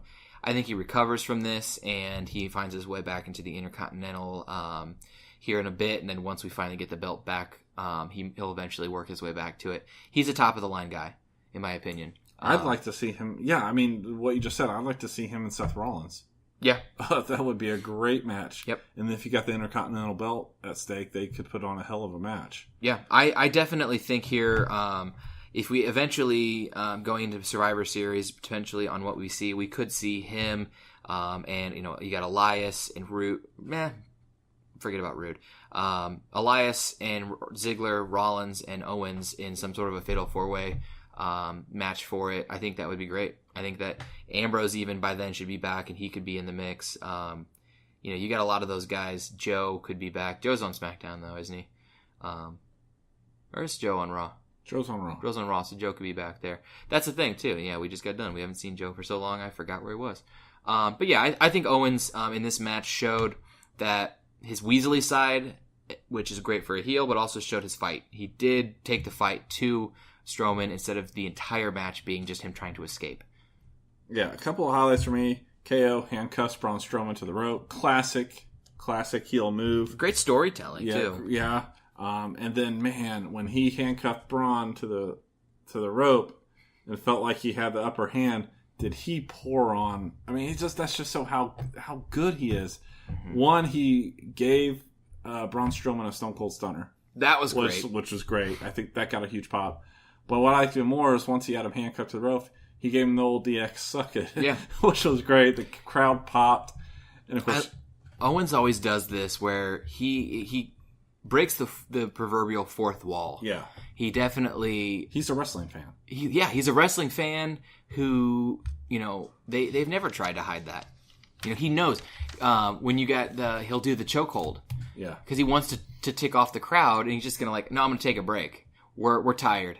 We're going to, and he'll even call it out. I think it's great. I think it's absolutely great. Yeah. And so the match ends with both of them on top of the cage. Braun Strowman breaks out of the handcuffs, and he catches up to Kevin Owens and pretty much chokes him, grabs him by the neck, throws him down onto the announce table. And this is one of those things. The difference between WWE high spots and Kevin Owens high spots are that Kevin Owens is going to actually do them. Yeah. Every other wrestler are going to build you up to see like, oh my God, are they actually going to do that? And then something happens to stop it. Kevin Owens does it. He did it when he fell off I think it was the 50-foot ladder, that we looked at in Money in the Bank. And that was not into a bunch of cushions. Like he definitely hit some stuff before he eventually hit the padding. That being thrown off, that was just as high as Foley. Well, the thing here, this is what I wanted to bring up. When you watch it, it's a perfect landing. Like he nails it. Yeah, flip and all. I had just recently listened to Bruce Pritchard's podcast where they were talking about the infamous King of the Ring of Mankind Undertaker, where Mankind was thrown off the Hell in the Cell to the table, and he talked about how they were so worried because any small slip up or detail that was messed up could have hurt him.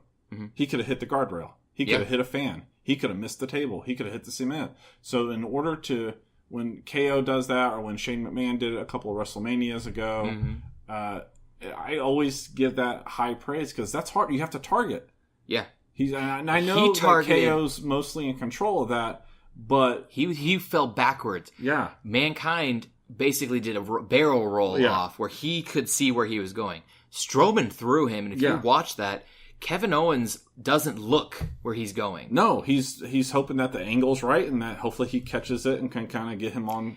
And he hit it perfectly, but here's what I will say. His head bounced a little bit. If they did a full slow-mo, they never do full slow-mos. They usually do a full slow-mo until it actually hits, and then they speed it up so you don't see everything. You actually see, like, he bounced. There's a little bit of a bounce before the table gives. I mean, that had to hurt. Hurt. I don't think Kevin Owens was not on Raw the next night. No, he was not. And that son of a bitch was still selling. Yeah. After they were wheeling him out on a wheelchair with a neck brace, he was still selling. It was funny because the commentators were talking, and you could hear him in the background as they were pushing him up the ramp, going, "Oh, my neck, my neck." Well, and as soon as he hit, he started selling. Like he was like in death. His legs were flipping. Yeah. I mean, after I did that, I would be like, okay, I want to just go to sleep. I don't ever want to move again. This match thoroughly converted me to Kevin Owens probably being the best all-around performer. Yeah. In WWE right now. I was really sold on AJ Styles, but like, I don't know if AJ Styles would take that bump. I don't know if he would have taken that bump. I will say, though, that AJ's done some pretty impressive things in the past few years, but Kevin Owens is better on the mic than AJ. Yep.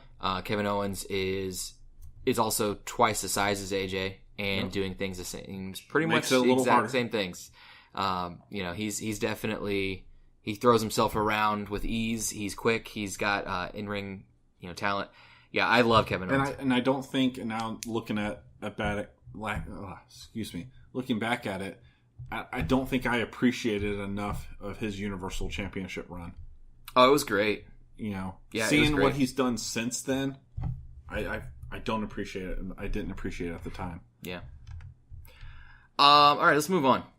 This next match, I almost don't even want to give much attention to it because it ticked me off so much. We are our SmackDown tag team title match, Team Hell No versus the Bludgeon Brothers. Daniel Bryan comes out himself, limping a little bit, and the Bludgeon Brothers come out, and it seems to be a 2-on-1 handicap match. Here's what upsets me, is you look at any of the promotional material for Extreme Rules, and Team Hell No is all over it. Yeah. Kane was in the match for maybe a minute, like 2 minutes. I don't know if he got in a single offensive move. He came down in a walking boot. We're going to keep this match under 2 minutes here. It was a squash match. It was Daniel Bryan proving that he's going to fight no matter what. So you had the courage of Daniel Bryan on display. The Bludgeon Brothers destroying him as much as possible. Kane coming down to protect him. Kane getting his ass kicked, them losing the match. I wrote down, I said, man, WWE's going to really miss Daniel Bryan when his contract's up on September 1st. I think he's going to stay. Literally an hour afterwards, after the pay-per-view, he signed another contract. Yeah, I was going to say, I had heard all this stuff that he's going to stay, but they're going to... To me, this absolutely shows they had no idea what to do with him until SummerSlam, so they threw this together. Yeah. Because SummerSlam is, like we've been talking about, I thought they'd hold off a little bit longer, but it's going to be him and Miz. We've been talking about that since the Royal Rumble. Yeah. Him and Miz for WrestleMania SummerSlam. before, when he was legitimately allowed to be back in the ring. Yeah. It's Daniel Bryan and the Miz is going to steal the show at SummerSlam. No, I mean, now... If they give it to him. No, this match on paper right now, and the way they set it up, and the longevity of this feud, I mean, this goes back when Daniel Bryan was in Nexus, and before that, when he was on the competition show, this is going to steal a show. I don't know what other match that they could make right now that would not be as good as this. Yeah. No, I completely agree. I think that This was a throwaway match, and the cool aspect of it was that we saw Team Hell No together again. Unfortunately, we didn't actually see them together. We saw them in the same ring. They've cut a couple promos together, but to me, it just proves they had no idea what to do with Daniel Bryan. We just need to get through this match until SummerSlam. Yeah, because even the big cast thing didn't really make sense. No. They knew they had something big for him, but they didn't know how to get there. They're not going to waste this match with Miz on Extreme Rules or Money in the Bank. I almost think that this is a match with upcoming at SummerSlam that doesn't end. I mean, they're not going to do a one-off. This match will end controversially somehow. That'll take us through the next couple of pay-per-views. This may not be done until Royal Rumble, at which point maybe even that pushes us into WrestleMania. I think this could be and this has been a long time brewing. Yes. This should be a year-plus long feud if they want to do it right, because both guys could feed off of each other for that length of time. Because the Miz was not at Extreme Rules, right? Correct. He was at he was in DC for the All-Star game, the baseball All-Star game. By Daniel Bryan getting his ass beat, this now gives him the leverage to say, "Hey, you're a chump. You never were great. You're overhyped." Setting up this match. Last night, Miz actually held a funeral ceremony for Team Hell No. Yep. So with a Kane mask on a mannequin head. Yep. So seeds have been planted. That's where we're going. Another disappointing match coming up. Not necessarily for the match itself. The match itself, I thought, was actually pretty strong. Yeah. But what happened on Raw may have potentially negated this match altogether and the storytelling that went into it. The next match is Roman Reigns versus Bobby Lashley. A big dog versus big dog mentality, big fight feel. And I honestly want to say that I had low expectations for this match just because I didn't see the storytelling really, I didn't buy it. But the match itself was pretty strong. They were able to make both guys look strong. They were able to mix it up a bit. I did not know who was going to win this match. No. Throughout the match, I always feel that a match that Roman Reigns is in, he's going to win. So anything that happens contrary to that, I liked having somebody else win. It was great. Yeah. Roman Reigns will go over if he doesn't win every match. Yeah. Eventually, people will like him more because they're going to see him as this potential, like Cena. They're gonna look at him and they're like, oh, he's human. Seth Rollins he carried Raw for months as the Intercontinental Champion. And then they just have him lose his title to Ziggler. And he still doesn't have it back. Seth Rollins is so over with everybody because he doesn't win all the time. Yeah. I think this is potentially a good way to get Roman Reigns in the favor of the fans. It's not going to be an overnight fix, but it they can get us do there. not like him. Like, from his entrance to them, I believe at one point, a couple of times, they were chanting boring during the match. Like, they do not like Roman Reigns. The boos outweigh the cheers. And I'm sorry, but I'm looking at a picture of him right now, and the dark long hair, the facial features, the dark costume or his outfit, which I still think it needs to switch because it's too Shield. This is a guy who is a heel. Yeah, he needs to turn heel. You've got people too. You look at some of the bigger heels in the company right now, Owens and Miz. These guys are still beloved by fans. Yeah. Fans, because the biggest reason they don't want to turn him heel is because they're talking about all of his charitable work, and kids aren't going to want to see a heel. Kids want to see a heel if they like him. It's he's still going to sell a ton of merchandise. He is still going to be a face of the company. And you know what? The fans might respect him a little bit more if he goes to the dark side. I mean, if he comes out on Raw one night and says, "You know what? I'm tired of pandering to you assholes, and I'm going to do what I'm going to do for me." And just shits all over him. Well, they actually may have more respect for him. I almost thought I thought he turned heel the night after WrestleMania because he talked about he just sat there and soaking it all in the booze, just sitting there, and then he just said, "I told you it was my yard," and walked out. And I was like, "There you go. He just turned heel." And then he comes out and he's fighting heels again. I'm like, God, come on. This was a good match. There was there was believability in the back and forth. You got two big guys. Lashley is a beast. So to actually see somebody hit him and him sell it, you got to believe it. And I believed it. Lashley's about the same size as Lesnar, but he is genetically just ripped. I mean, he is just a human specimen. I mean, yeah. Whether that's all natural or whatever, but he is just. This is like the best that he's looked. Yeah, since he left. Well, and I mean the big thing here is that if Reigns is going to go over, he's going to have to do it against guys like this because losing against Lashley makes sense. Yeah, it's like if you see a guy like Big Show versus Rey Mysterio, which we have seen actually, but Big Show should win that match. When you see him win that match, you're like, okay, Rey Mysterio lost that match because the bigger, more athletic person had his number that day. Lashley won the match because he was bigger and better, and he used Reigns' finisher against him, which they talk about a little bit, but that makes me feel... When something like that happens, you're like, okay, this is going to be a long-term feud because now they're mad. I don't know if it's going to be long-term, but it is definitely going to be in the next couple of Raws. Lashley does win the match, but as we said, Raw may have completely screwed this up. So at Raw, at the beginning of Raw, Kurt Angle comes out. We have the stuff we talked about with Paul Heyman earlier. And then one by one, everybody's music hits. These top contenders come out. Elias comes out. Finn Balor, Bobby Lashley. Who else? Finally, Roman Reigns comes out. And they're all...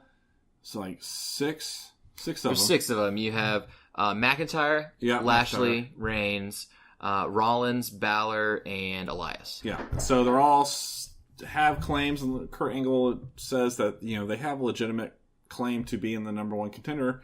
And like we were talking about before this podcast, I thought the match last night decided the number one contender. Well, and that's the thing is they talked about that at Extreme Rules about whoever wins this match is going to have a very strong claim to facing Lesnar. The post pay-per-view, after the Raw talk kind of a thing, after Extreme Rules, Lashley was on and he talked about how he was ready for a fight with Lesnar. So everything pointed to he's the number one contender. When you win a match against somebody, then you have a higher claim than them. Lashley had to win a match just to get into the match that he has to win to face Lesnar. Well, then what was the point of selling the match at Extreme Rules as a number one contenders match, essentially? And what's stopping him from the other night on Raw going, oh, wait a minute. I just beat you. So your ass doesn't even belong in this ring. And it was a clean pin. Win. It was not something that you're like, oh, yeah, he beat him, but he beat him by holding his tights or something along those lines. No, he speared him, pinned him, game over. Like, what's the point of that if you're going to negate it just because you need to fill programming of saying, okay, well, tonight we're going to have 2 triple threat match. Next week we're going to have a number one contenders match. I have to put Reigns in there. Because Reigns has to be in it. But Reigns, he doesn't have to. He just lost. I don't understand why they are backing themselves into a corner here. If Reigns wins this match and becomes a number one contender, you have completely you have taken all legitimacy, from Bobby Lashley. His wins mean nothing. This shit doesn't matter because in the end, that guy's going to get the title no matter what. Even though we've been pushing this for 3 years now. Almost 3 years. I mean, I understand the fact that they have this concept of Reigns beating Lesnar at the Greatest Royal Rumble with the controversy around that. Okay, fine. So he lost that match, so he should then get a rematch. Okay, so just give him the rematch. If he doesn't get the rematch, then give it to somebody else. But you can't just keep pulling on this. They're really, really, really trying to push Lesnar out and use this whole feud with Lesnar as Reigns' way to become a well-liked face, a legitimate face that the fans actually respect. This is not the way to do it. It's confusing, it's frustrating, and I don't know why they did it. So on Raw, they had 2 triple threat matches with all the 6 guys, and the 2 winners of that match would face off next Monday in a number one contenders match. And lo and behold, Lashley wins the first one. Reigns wins the second one. Now next week you have a rematch of what we just saw at Extreme Rules. Yep. So again, looking at this as a whole, that match at Extreme Rules that we're talking about don't mean shit. Doesn't mean a thing. Because even if Lashley wins, it doesn't matter because he had to win again in order to have the opportunity to face Lesnar. So it seems like another aspect of lazy writing. We'll see what happens. I wouldn't mind seeing this come into play, but we have to remember, as always, Strowman has that Money in the Bank. All of this writing may essentially just be to get us to a match at SummerSlam, but that match will essentially be mute when we see Strowman cashing in. Yeah. We'll see. I hope that's the case. If it's not, I'll be confused and wondering exactly when he's going to cash in, because a big guy like that doesn't need to wait long. No. So in the next podcast, you'll just hear Aaron and I just bitching and bitching and bitching. Yes. No different than every other podcast. No, it's not quite there. All right, let's move on then. So we have a potential Extreme Rules match with the street fight between Bliss and Nia Jax. Do you mean extreme by just grabbing shit and throwing it into the ring? Yeah, because it was called a street fight, but there was nothing about it that was street fight-esque. They never left the ring side. Like they brought, apparently for some reason, they decided to bring Mickie James and Natalya, and basically Natalya was there as a human punching bag. She didn't do anything. I understand keeping it somewhat ringside because of Rousey, but if it's a street fight, first off, they're supposed to show up in their street clothes. Yeah. I've always seen that. But they showed up in their ring gear. They hit each other with a couple trash cans and chairs got involved. A kendo stick for a little bit, but when she started broken. hitting Nia Jax with that trash can, and I was like, well, that shit ain't gonna do nothing. like, yeah. I mean, this was a match to sell Bliss versus Rousey. It's a filler. This was, this Nia match Jax was a filler for this Bliss Rousey match that we're gonna have. Yep. Because and now Rousey's suspended and cannot be in WWE, even though she bought a ticket to the pay-per-view. Yes. And I love that they suspended her an additional week, kind of a thing. Like, okay, now you're suspended Less is another week. more, right? Yeah, exactly. Like, keep her off for a bit, even though Rousey has done everything she needs to do, and she is pretty damn close to being an every week, just get her on there.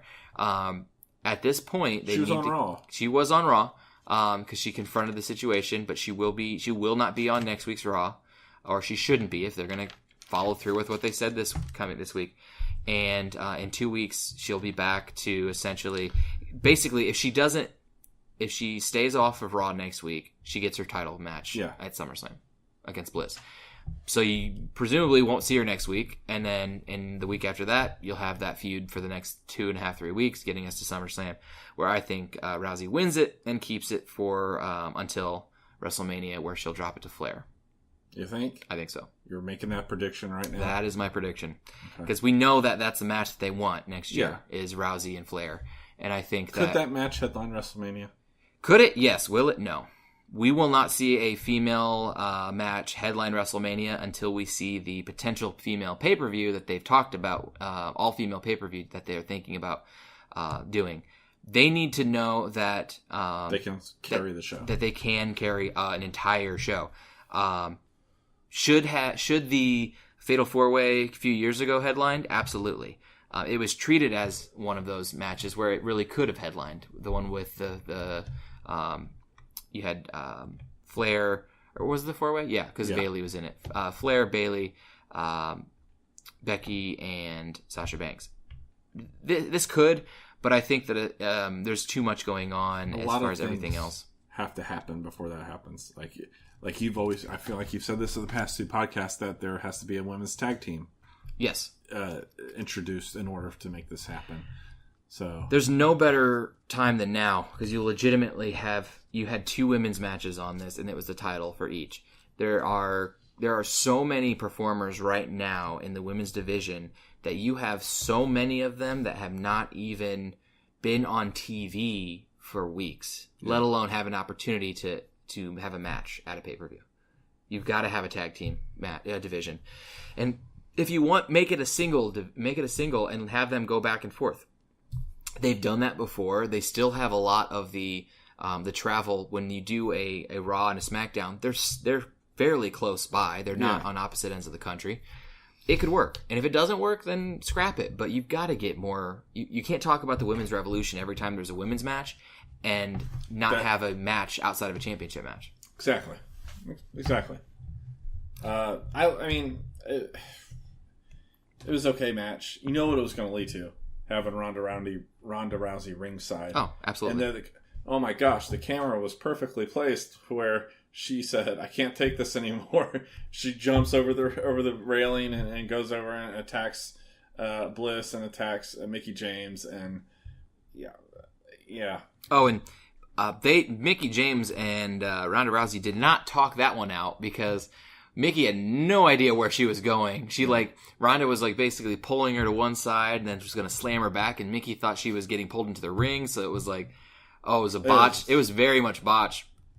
She sold it, and she went with it, and she punched her a little bit more, kicked her, kind of a thing to keep it going. They both knew it didn't look good, but they kept going with it. But yeah, I mean, Rousey has sold me. I was never really she doesn't belong. I just didn't know how it would go. Yeah, I have no concerns. I think she's perfect. That first fit. Couple of promos she gave was Hi guys. Oh man, this is gonna be rough. Yeah, her first words in WWE. I'm not worried anymore. No, I think she was nervous, as we all would be, being in front of that. But the many more people. you do it, and the more you practice, it gets easier, and you know what to do and what not to do. And I think she's earning the respect of the locker room. Yeah, I mean, at some point, it's frustrating to see people like Natalya who have spent their entire lives in this and not have gotten the push as immediately. But at the same time, a win for the women's division in any fashion or a win for any aspect of them is a win for the entire division. And do not look at Ronda Rousey as a Brock Lesnar type. She is there. She wants to work hard. She wants to learn, and I think other women wrestlers respect that. She made it very clear she's that not she coming is in here. as an outsider. Yes, she wants to be in the universe. She wants to be a part of this. Well, and it's important too to know that she came in humble, knowing that she had a lot to learn, and she wasn't going to be able to do it all in one. So I think that really pushes her as well. Her and Bliss, I think, will be a great match. Bliss is very talented. She'll be calling the match at SummerSlam, and Rousey will. I mean, you basically finally get to see Rousey face off against somebody who's her size, like her natural fit. Her and Jax had a phenomenal match at Money in the Bank, but it was David and Goliath still. Yeah. Her other match was her against Stephanie, it's now her as the Goliath instead of Stephanie being, she's a joke as far as in-ring performance in comparison to all these others. Granted, she does better than I think a lot of other people would, but I think it just ultimately comes down to we're finally going to see Ronda in a one-on-one match with somebody about the same size and skill set as her, and it should be a good match. Yeah, I'm looking forward to it. The next thing that we have is the WWE Championship match between AJ Styles and Rusev. AJ Styles comes in with this. I think all expectations are that he would walk out with it just because it's Rusev. But he's also the cover boy of 2K19. Yeah, and he's not going to drop the belt until at least SummerSlam, after SummerSlam, or potentially Survivor Series. But I thought that this was a very, very strong match. Oh, yeah. I believe that Rusev belongs now in this upper echelon. He held his own. He knows how. Who? Rusev? Yeah. And I that's the last comment I wrote. It's like, I hope he gets another chance. Hope this is just not like, hey, we need you to kind of mine the store while we were gone. I really think that this was a test. This was a test to see what do we have in Rusev. Rusev Day is popular. Fans like it. They bought into it much like they did the Fandango dance and Daniel Bryan's Yes chant. They're buying into it. They've owned it. Now, what are we going to do with it? Not to mention that they're selling probably a shitload of shirts. Exactly. And that matters. Oh, yeah. That matters. So the fact that they're selling so much, you have this concept of a guy who at one point was seen as a monster in the ring. Never really a really strong talker. Lana was his mouthpiece. But now he's getting better. He's getting better on the mic.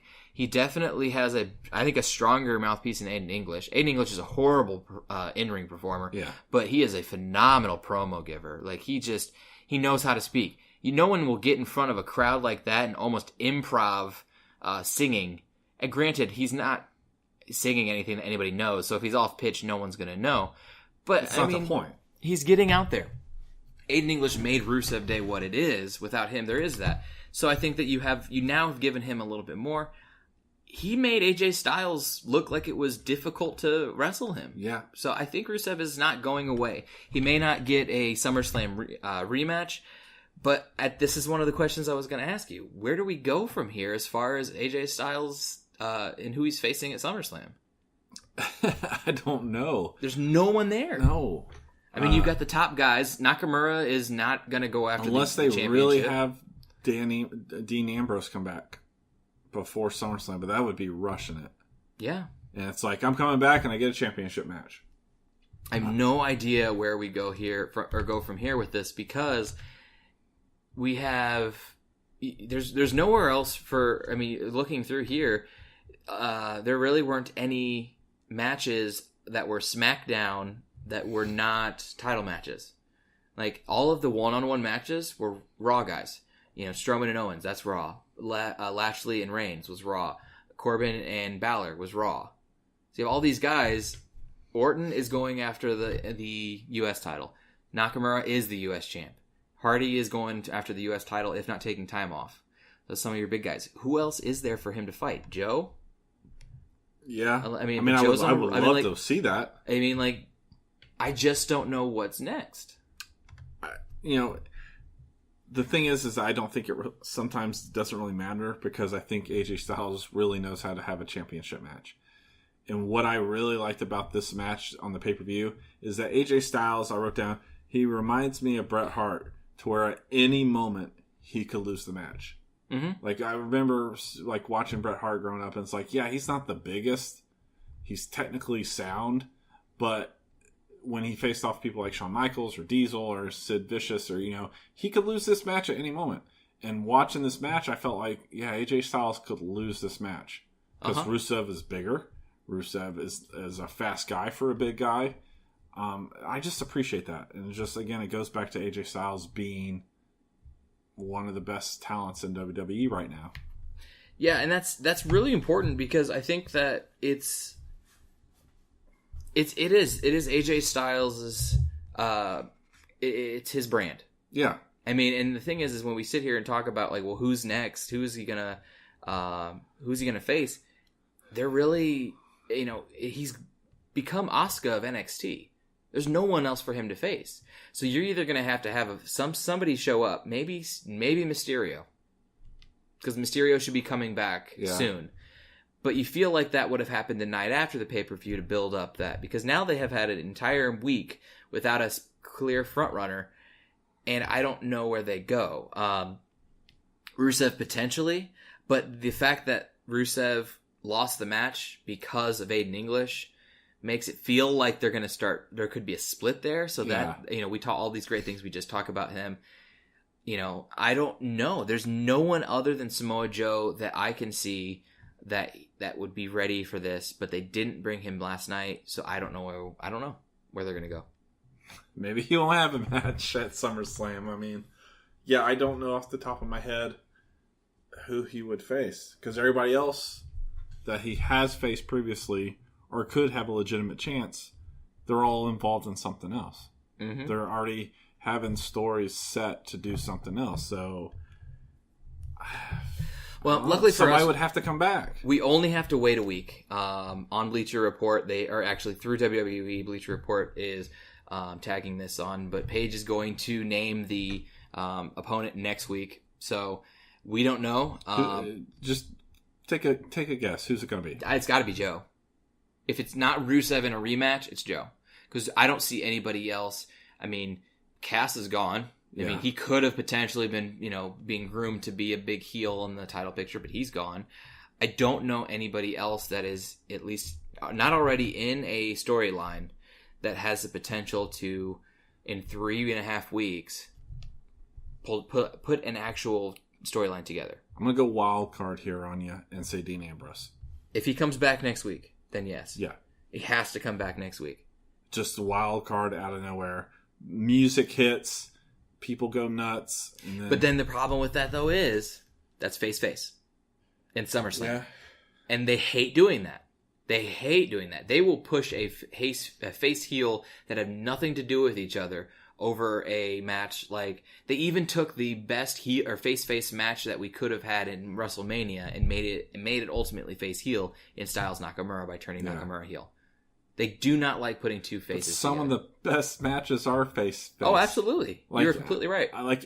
I posted an article today on the Facebook about how how WWE has kind of died off a little bit since 7 years ago when they had Cena and Punk. Mm-hmm. And those were two hot faces. Now again, Cena, come and go. Half people like him, half people don't. He's got a big following with younger children. But to me, those are some of the best matches is face-to-face. That first match between Bret Hart and Shawn Michaels at WrestleMania, where he, scaled down the top of the arena, those were two faces. Yeah. Now, granted, he turned heel at the end of that match. Hart did, kind of, but... Yeah, I mean, here, I'm looking right now, and the SmackDown Live roster, the only people who have a legitimate shot as far as name recognition, Big E could, but he won't. Cesaro and Sheamus are SmackDown people. So either of those could be, since they've been off for so long. You could have one of those guys show up. Jericho technically is on SmackDown, but he's got... Jericho's actually going to be in Cincinnati in September. Yep. With Fozzy. And he's touring. He's got a wrestling cruise coming up. So he's pretty much out of it. Brian's going to be facing off with Miz. Same thing for Miz. Then you get a little bit further down. Then it gets really thin. You see Samoa Joe. You see Randy Orton. You see Rusev. Shinsuke, which he's not, obviously, like we just said, he's not going to go that route. And that's it. You got a lot of mid-level guys. You got a lot of tag team guys. And you got a lot of guys who are low on the card. Sin Cara, Ty Dillinger. Which was on SmackDown last night. That was great. What's that? Ty Dillinger. Yeah. He was pretty good. I mean, so you've got all these guys that, if they get a push, they could legitimately be seen as a top guy, but not in a few weeks. Especially, so but AJ Styles has been pushing this angle as a fighting open challenge champion. Well, Andrade Cien Almas, he had a great match with him last night. Maybe that's what it is. There's somebody a match lurking, because I think what you have last night at least is Almas did lose the match. Maybe Paige has this. Maybe they do their own little tournament in the couple weeks. And you say, here's 4 guys, and you've got Joe, you've got Almas, you've got Cesaro and Sheamus, those 4 guys, or Rusev, whatever it might be, and they do 2 matches one week, 1 match the next. There's your number 1 contender. I don't see it unless she just announces Joe. That's the only other thing I can see.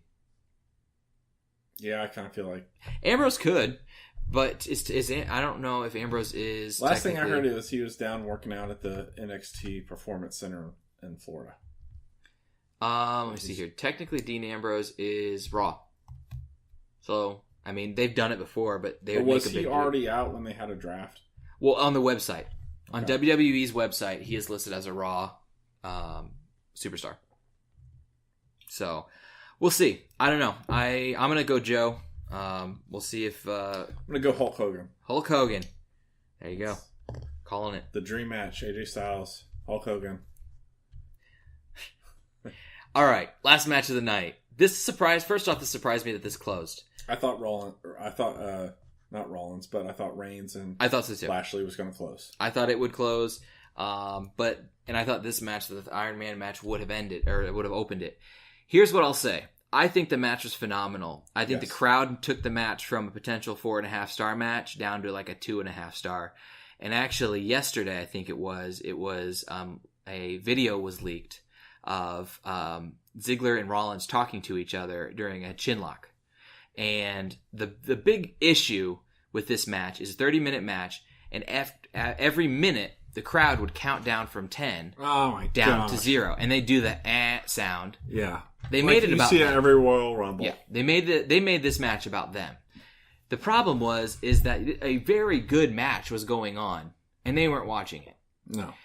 The follow-up to this leak was, with about 10 minutes left in the match, the WWE took the clock off the screen.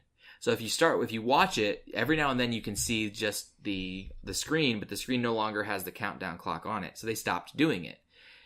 These two are talking to each other, and they said it's worse now that they took the clock off, because now they weren't paying attention to anything. Only thing they got to go by is... And plus, as your wrestler, you want to... Yes, and so you could tell the very end of the match, the ref gets a little closer to them because he's trying to say, hey, you got 15 seconds, you got 20 seconds. And it seemed rushed. Yeah. What was supposed to happen was that Rollins was supposed to get a 2 count and then it would go off, and so he didn't have 3 seconds. He didn't even get to the pin because they didn't know how much time was left. So this was a very, very strong match. It's the first time since SummerSlam of 1992 that the Intercontinental Championship was the main event of a pay-per-view. Just about to ask you that. I was just about to ask you when was the... Because I was it so has happy been to see the Intercontinental Champion in the main event. 26 years since the Intercontinental Championship was in a singles main event to end a pay-per-view. And I'm taking that was Ultimate Warrior and Rick Rude? Let me look it up. I'm trying to think here. Ultimate Warrior and Macho Man Randy Savage. SummerSlam. It has been a long time. 1992. I don't count the Ultimate Warrior versus Hogan because that was about the WWF Championship belt. Yeah. It just happened that Ultimate Warrior was... No, this was British Bulldog facing Bret Hart, and British Bulldog winning it from in Bret Wembley Hart. Stadium. 25-minute match. You're right. I feel so foolish. Yep, that was that one. And honestly, I think this match was just as strong as that one. You had a lot going on in this match too. Very strong storytelling. They incorporated the Drew McIntyre earning the right by beating Rollins to be ringside, but then also Which I don't think I've ever seen that before. No, and I get it. Like, if you're going to have a guy who's an enforcer, because they're really trying to push the Shawn Michaels, Nash kind of vibe, you've got McIntyre as an enforcer for Ziggler, and essentially playing second fiddle to Ziggler. And that's okay. And he came out and said that on Raw. Mm-hmm. He's like, phase 1, yeah, be Dolph Ziggler's bodyguard. Phase 2, beat Brock Lesnar. And he came out and said it like, look, this is all about stepping stones. He knows what he needs to do. And I think that's why eventually McIntyre will work his way back into the upper echelon. But this match was a very strong match. You definitely expected Rollins to win it when he goes up 3-0. Yeah. They did exactly what I expected them to do with McIntyre causing a disqualification, because this has happened before in an Iron Man match, where you see, or a 2 out of 3 falls match, where you have someone who will disqualify themselves losing it, but then causing so much damage that then it's easier to pick up wins. Yeah. I'm pretty sure I saw a 2 out of 3 falls match before, where someone, I think it was like Mark Henry, who took a chair, just beat the hell out of somebody, getting disqualified, going down 1-0, and then coming back and winning it because they took the next one easily, and then they fought, a best of first win. But how much oil do you think Dolph Ziggler had on him? That was a shiny person. Like, he had so much oil when he first came out. Yeah, Ziggler's one of those guys that, his look is very important to his character. But, yeah, it was a bit much. Can I ask you, did you like the ending? So, I like the overtime aspect, because that took me back to Bret Hart, Shawn Michaels, when they first did the 60-minute Iron Man match. I was like, oh, great.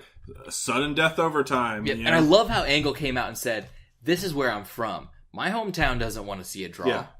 They want to see a match end. Great. Yeah. I was like, all right, cool. And then we see Ziggler. Then all of a sudden, Ziggler gets back into the ring. McIntyre comes. I think he jumps the railing. It's like he came from the crowd, because I don't remember seeing him come down. No. Jumped the railing, was about to jump into the ring, got up on the apron. Rollins goes to punch him. He falls down. You get was it a zigzag? No, it was a famouser, I think. Yeah. And it was very quick. He comes and ends it very quick. I like it because I know that means that this is not over.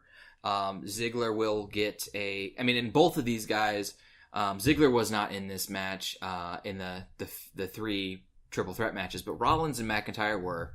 You knew they weren't going to win it, though, because Ziggler's feud with Rollins isn't over. Yeah. I wouldn't mind seeing, what I think is going to happen is that we're going to see another rematch between these two. Rollins is going to continuously get his ass kicked by McIntyre and Ziggler. That's where Ambrose comes out. Ambrose has come out because remember, look at you booking. I know that makes a lot of sense, because Ambrose got hurt when they were bringing the Shield together, and that's when they finally accepted, when Ambrose finally seemed to forgive Rollins, and they were going back to being friends. That was cut short. Yeah. We never finished that. And I don't think that there's going to be another falling out, at least not for a while if it happens. Rollins needs to get nowhere else left to turn. Ambrose will come out, make it a fair fight, and then you might potentially then see, like a one-on-one with both of them in the corners, and then it's not an issue because at some point you're going to have to even it out. Yeah, you need Rollins to either win or lose fairly so they can move on to other stories. And I think it's been a good spell of time that a lot of people have forgotten about Ambrose. Yeah, there was people talking about maybe he could be back by WrestleMania. Well, WrestleMania done in passing, he had setbacks, and now we're approaching SummerSlam, and that's if. It's 50-50 if he's able to come back. So there's been a lot. He's going to get a huge pop when. Well, and that's the thing is if he's not ready to come back yet, this gets him back, lets people start seeing him again, and he doesn't have to be ready to wrestle. No, the thing is with these kind of injuries, he can throw some fake punches. He can kick some people. He can come in and ambush somebody. It's taking bumps. It's, raising, lifting somebody over your head and those kind of things that you really don't want to do. But if he just comes in and starts throwing some arms, he's doing that in training. He'll be fine. Yeah. So I think this is a way to get him involved. If he's not ready for WrestleMania, for SummerSlam, then potentially you get him involved, and then he's at least in the picture. Yeah, I didn't think of that. That's a good point with him because I asked myself how long is this going to go on? How long is Ziggler and McIntyre going to hang out? Mm-hmm. Is McIntyre going to cost Ziggler something? Or is McIntyre now on the Universal Championship run? Because I don't know how much longer you hold him back, but they're holding back a lot of people. They're holding back a lot of people because there's only one or two people that legitimately can beat Brock Lesnar. Yeah. You got Reigns, maybe Lashley now that he's back, and Strowman. Those are the only three people who are going to take the belt off. They want to see Brock. You're not going to see Finn Balor. Yeah. Those three are the only ones that the company has actually built up to being able to beat Lesnar. So until they do that, you are not going to see any other wrestler have an opportunity at the belt. And so that's why I think sooner rather than later, because we are in a very strong logjam.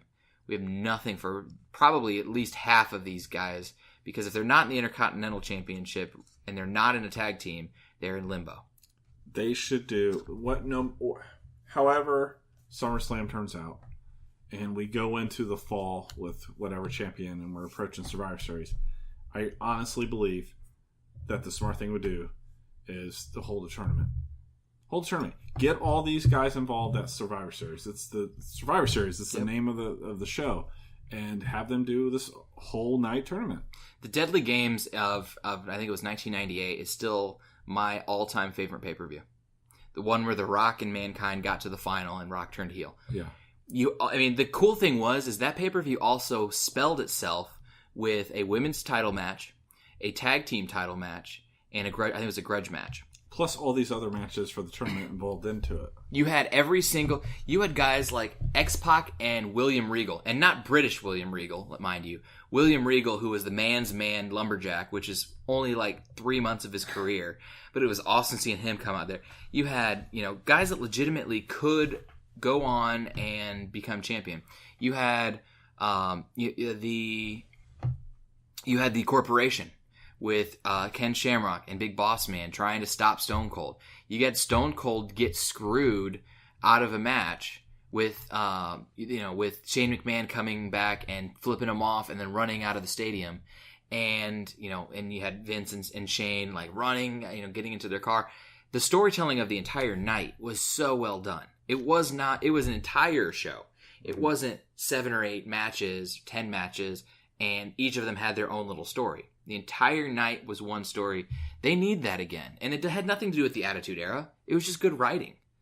Yeah. And you had you had the Headbangers versus D'Lo Brown and Mark Henry versus I think the Oddities were in there. It's like a fatal 4-way for the championship. The Outlaws were there. You had a really strong night. That's what they need. They need a night that gives everybody an opportunity, as opposed to a night that has 2 or 3 squash matches, a couple of title matches, and the same things happening over and over again. Yeah, it was much more of a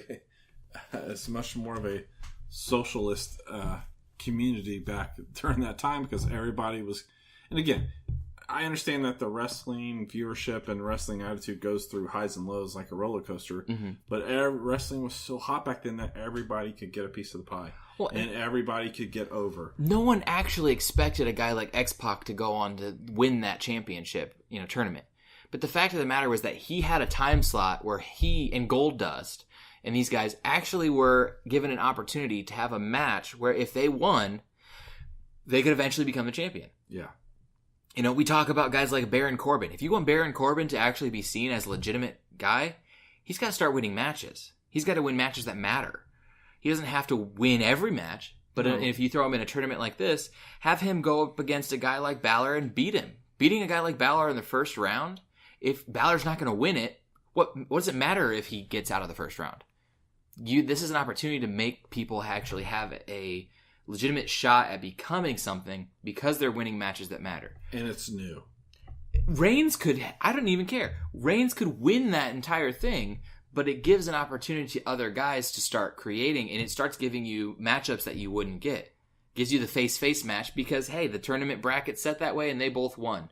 But then you get to see, a big match between two faces that they can just put on a hell of a match, and the winner goes on to face somebody else. It's a tournament. That's the way the cards played out. So, yeah. And hell, you got storyline built into it for, people to, face off to get a qualifying spot. So you've got matches that play into that. Then you have people cheating each other out of qualifying spots, and then you got feuds built into that for afterwards. I mean, there's so many things that they can do.